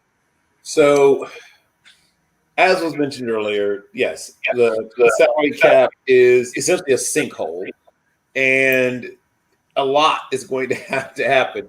Bud Dupree is an unrestricted free agent, and he says he wants to come back, and they say they want to bring him back, but they've got to figure out, a number that'll make that work. I think that Dupree's willing to take a pay cut too. Well, a lot of people will have to agree to take pay cuts if they're going to be on the team. This team has a really bad cap situation, as I think we've mentioned, and so when people mention some of these higher priced free agent quarterbacks, it's like no. Pay them in what? I mean, how do you think this is going to work?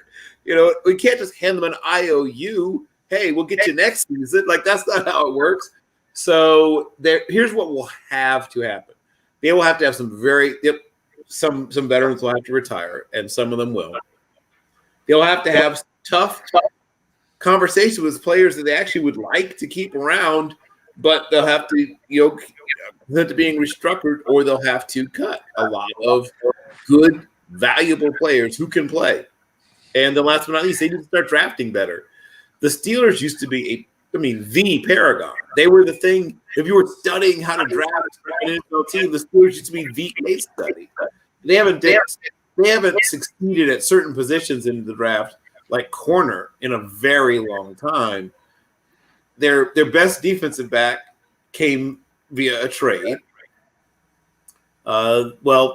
The linebacker situation obviously was degraded largely by Ryan Shagir's, tragic loss of the ability to fully function. And to his credit, he's fought like hell and is now, a person who's able to have a reasonably normal life, but obviously not a football player. And, Cam Hayward, who is once again, one of the more underrated defensive linemen in all of football, very, very good, definitely on the backside of his career.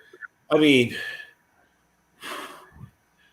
and everyone talks about establishing the run or running the ball or whatever stuff, and that's cool. Like, I love running the football, but if you're bad at it, though, you know what I mean? Like, do you want to keep getting to 3rd and 8?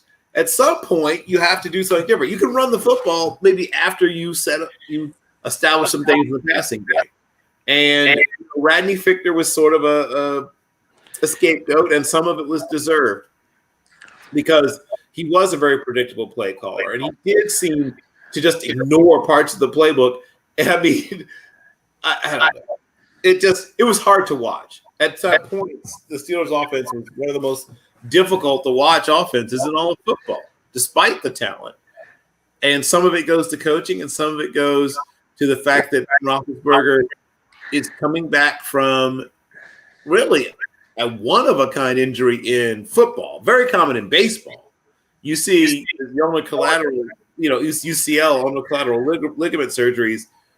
Guys do that like, people get tattoos. I mean, it's like a rite of passage for young pitchers nowadays to get your Tommy John surgery, it seems.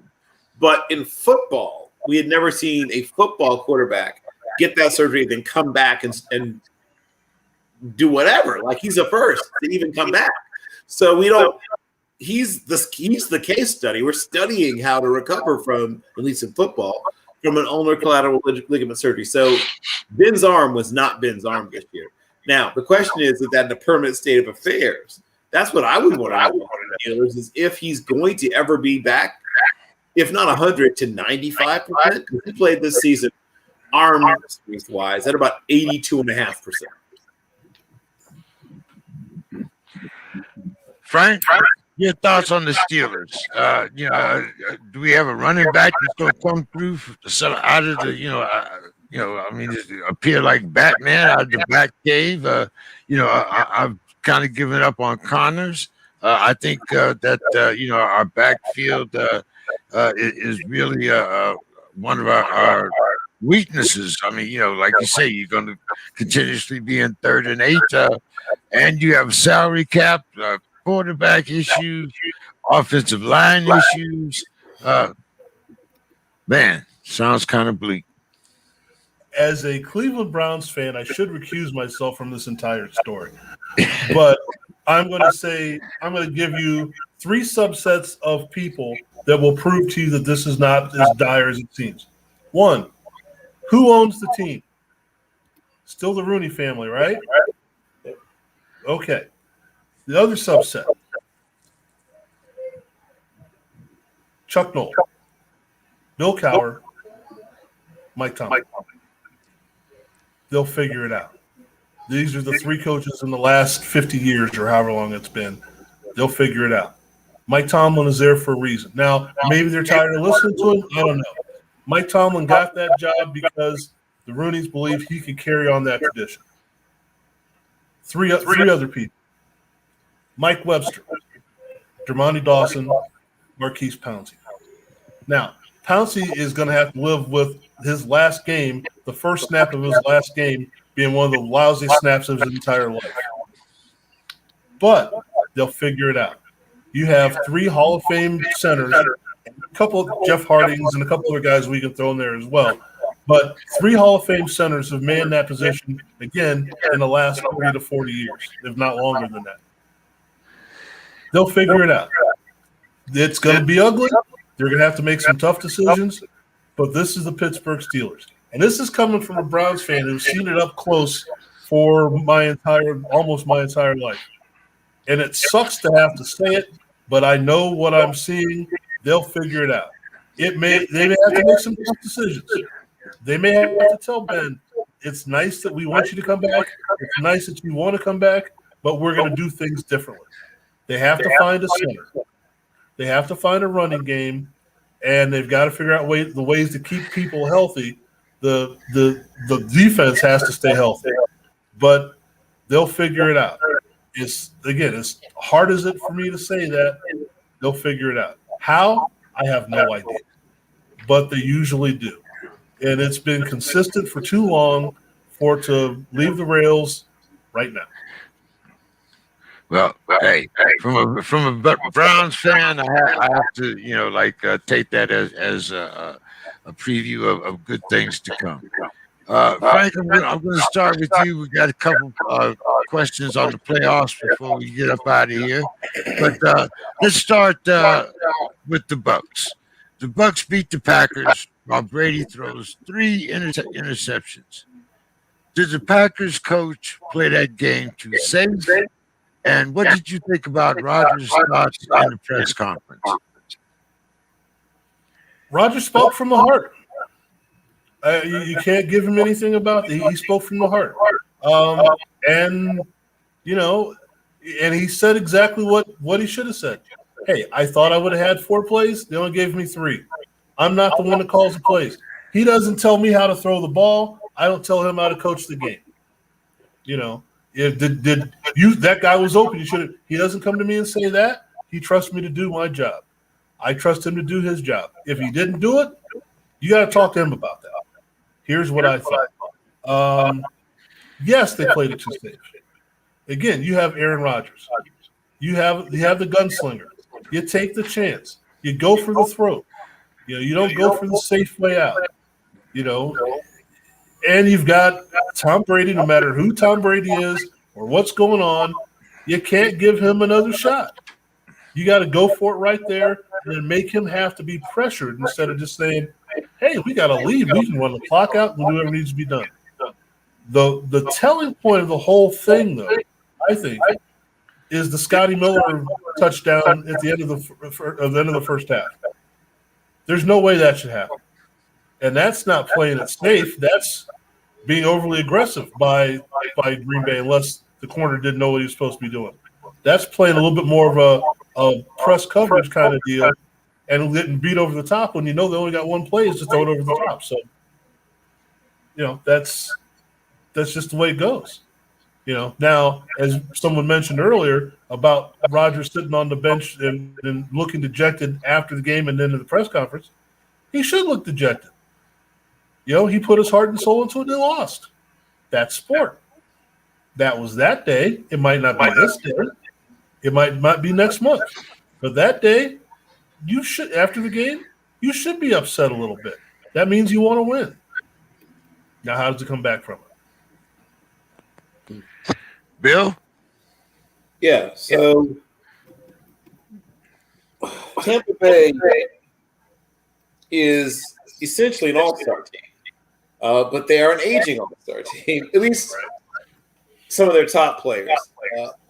They have, obviously Scotty Mack made himself Scooter, whatever, made himself some notoriety. He's a young player, and they have some other young pieces. Ali Marpet is, I think, 26 or 27. He's a very good interior offensive lineman. They've got some, they've got talent everywhere. But they're a team built to win now. They have a 68-year-old head coach who's going to coach 2 more years, I think he said. At least that's his plan. Brady's planning to, which is, coincides with the fact that Brady has announced he's planning to try to play another 2 or 3 years. Not a coincidence. But once that's over, they're going to be left with a very challenging situation because they lost, obviously, head coach and quarterback, but also everything was sort of built to accommodate that particular quarterback. And people sort of forget that even if it's quote-unquote the same scheme or the same offense, I mean, a great example is, like I said, with some of the challenges they had working in guys like Pat Ochocinco when they would come. And sometimes they just would never figure it out, never catch on. But I think that they're obviously they're a good team, and they're better than I thought they would be this soon. I thought it would take them another year to be where they are now. And I still think, Green Bay is a superior team to them, but they're a very good team, and it should be a very compelling game, the Super Bowl itself. Don, you picked Aaron Rodgers in this game, even though Tom, was supposedly the GOAT. What's your thoughts on did the Packers play it too safe, and Aaron's press conference afterwards? Yeah, so the Packers, and you got to feel for them, but the Packers could have they could have won that game. I mean, they did play it safe. Brady threw the 3 interceptions. Of course, 2 of them were tipped, I believe. One was off the foot, and so I wish that the league would have like a little sub thing for interceptions tipped. It doesn't work, does it?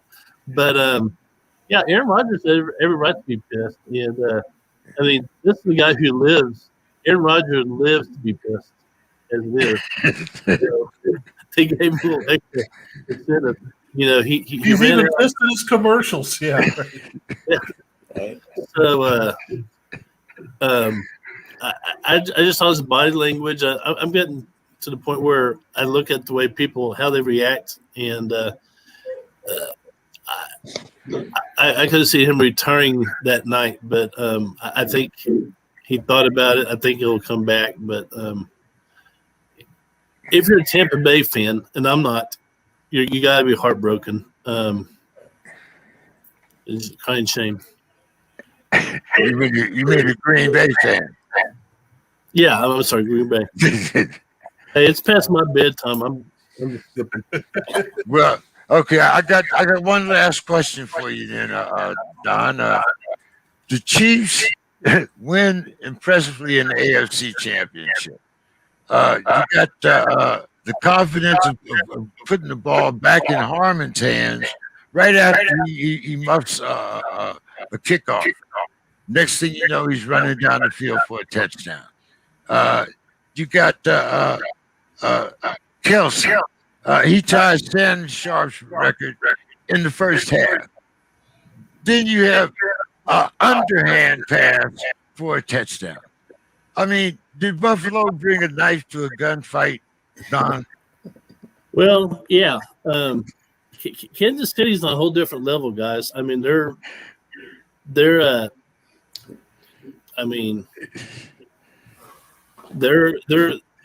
here, and everyone else is right here.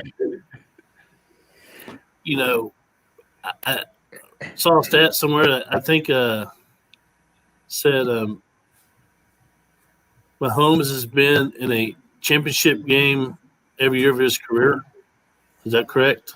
Yep. And the last time he started a game that he lost by 2 or more scores was Iowa State in 2017.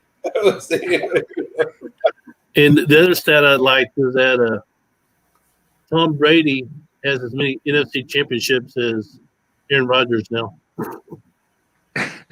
Oh, or any of the other quarterbacks who are starting currently in that conference put together.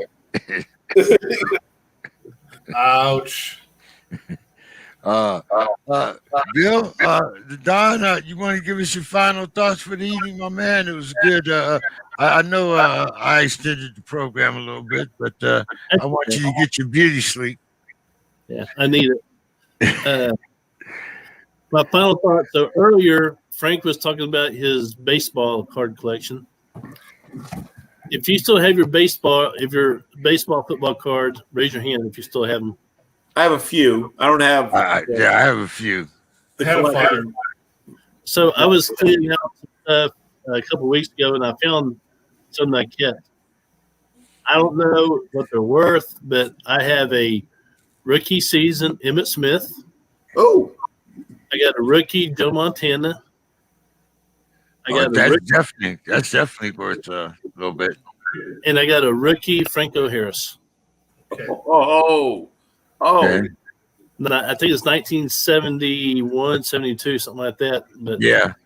he's on the sidelines. He's on the bench. He's wearing a little toboggan looking thing. But anyway, I thought I might have to go and see if they're worth anything. I need to go find some experts. But yeah, I think card collecting is something that we all enjoyed as children, and some of us kind of carried it on to adulthood, and it's just something I think sports fans do. We collect cards.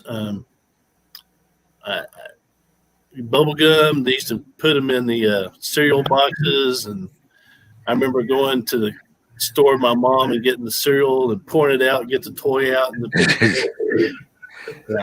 I just had a little sting of nostalgia there when you're talking about the baseball cards. But anyway, it's good being on tonight, and I was on time, believe it or not, and so I look forward to next week.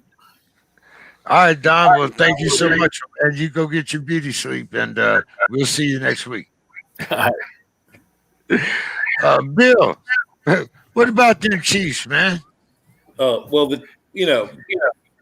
so Eric Bieniemy and Steve Spagnuolo are maybe the two best coordinators in football, and they're part of, if not the best, I would say maybe the best, but if not one of the very best coaching staffs.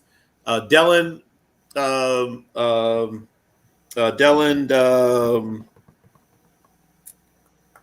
on his last name. Hold on. McCullough is a name to remember. Their running backs coach. Put this name away. He's one of the best running back coaches in football. He's on his way to being an offensive coordinator someday. Hopefully, when somebody finally gives Eric Bieniemy a chance to move up to being a head coach somewhere. They have a very good staff, and it is ludicrous that Spagnuolo and Bieniemy didn't get jobs because they're terrific. And for Spagnuolo, it would be a second bite at the apple, and shockingly, for Bieniemy, it would be his first, which is ludicrous to me because I hope Brandon Staley has all the skill in the world, but he has 4 years of NFL coaching experience, and Bieniemy has 22. There's something wrong with what's going on here. And I hope that Coach Cully has nothing but success. But he's the passing game, the running game, the passing game coordinator for the Ravens. The Ravens, I don't try to just cast aspersions, but they were, in terms of yards per game, the 32nd offense in football. There's only 32 teams. So it's a bit of a head scratch when coaches who have almost no NFL experience, coaches who have a lot of NFL experience but haven't really distinguished themselves, are getting head coaching opportunities, while Steve Spagnuolo, Eric Bieniemy, and some other really, Deuce Staley ends up leaving Philadelphia, which he didn't want to do because they refused to really take him seriously as a candidate, which is another head scratcher. Everyone wants to believe it's a meritocracy, right? We've talked about this in the past. And it's nice to say, oh, if you're good, you'll get your opportunities. But it doesn't always happen that way. There are teams that, for whatever reason, and it's the exception, unfortunately, not the rule, will go with someone because they remind them of someone else. Right. Or because someone that they trust said, go with this guy. As opposed to a true meritocracy where the best coaches get the best opportunities to get the best jobs. But that being said, Kansas City is a monster. And I'll be shocked if – I think the game will be close, but I'll be shocked if they don't win that game by at least 4 points. I think somewhere in 4 to 7 point range. I actually think it'll be in double digits. We'll talk about that next week. Eric Bieniemy, I think he's really waiting for a better, some more positions to open up. I think this year he wasn't really enthralled with any of the positions that came up. I mean, where's he going to go? Houston? No, I don't think so. I just don't think it was the right time for Eric Bieniemy. I don't think. I think he say that, but he made it very clear he wanted the San Diego Chargers job. Yeah, and after the San Diego, that's the Spanos, and you never can tell what they might do. Frank, what's your thoughts on the Chiefs and your final thoughts for the evening? Well, you have here they bring a knife to a gunfight. It's more like they brought a sport to a gunfight. It's scary how that plays. And to understand, and as a coach, you do this. Hardman is one of your guys. You're going to run with that guy. He made a mistake. You get him the ball right away and get back from it. I know as a coach, if I brought a kid out of a game as a basketball game, it's like, okay, I didn't take you out because you screwed up. I took you out because I need to talk to you. And you tell them something positive, you mention the screw up, and you say, now when you go back in, we're running X25, second option, ball's for you. You make sure when he goes back in the game, he gets the first shot, or at least he gets the ball in his hands because you trust him. Or you go get that guy and lock him down because I know you can. You have to do that, or you lose the guy maybe for the entire game when you're going to need Hardman. And he played great after that. So that shows that Andy Reid and Bieniemy and everybody else know what in the hell they're doing. And I'm sorry. And I said that I picked Green Bay last week over Tampa Bay. I'm going to take Kansas City at this point. I'm sure I'm going to take it next week as well. I just think that there are two things they do that no one else does. One, they can score whenever they need to. And two, they don't care what it looks like on the clock. They could be down 3, they could be up 5. They just know we need to score now, let's go get it. Or we need to stop now, let's go get it. So I think they're in great shape. And my final thoughts, this is kind of going to be a little weird, but it makes sense. We don't understand sometimes, especially in life, but in sports as well, how what comes around goes around kind of thing. We did a show on our network yesterday about the Ali Foreman fight that, Ali shouldn't have had a chance to win. We replayed the entire fight during the commentaries we did. It was really a lot of fun. And it's the redemption of Ali. That was what you start talking about, the redemption of Muhammad Ali. And then in the middle of the fight, you realize, wait a second, George Foreman has the same redemption story 20 years later. George Foreman was out of his mind and all that. 20 years later, comes and beats Michael Moore. But who's in George Foreman's corner at that time? Working with Dick Sadler was Archie Moore, the great Archie Moore. Yes. So then I talked to Paul Vaden today from San Diego, former junior middleweight champion. I'm sorry, whose mentor was Archie Moore. Now, how the hell does that happen? You know, it's just one of those things, and you realize in this world there's some karma or something. I don't know what you want to call it, but that's how things work out. Now, did I know that when I talked to him? No. Did I know that I was going to talk to him the day after we did the show that we also spotlighted Archie Moore? No. It's just the way the world works out. So my final thought is keep a positive thought, keep plugging away. Things have a way of making things work. I can't explain it. I don't want to know. Well, thank you guys. Thank you, Don, Bill, Frank, and I look forward to next week's show. We'll break down the Super Bowl, and hey, we'll see what else was happening in the NBA. Thank you guys, and I look forward to talking to you next week. Have a great night. Thank you so much. Stay safe. Good night, guys. Good night.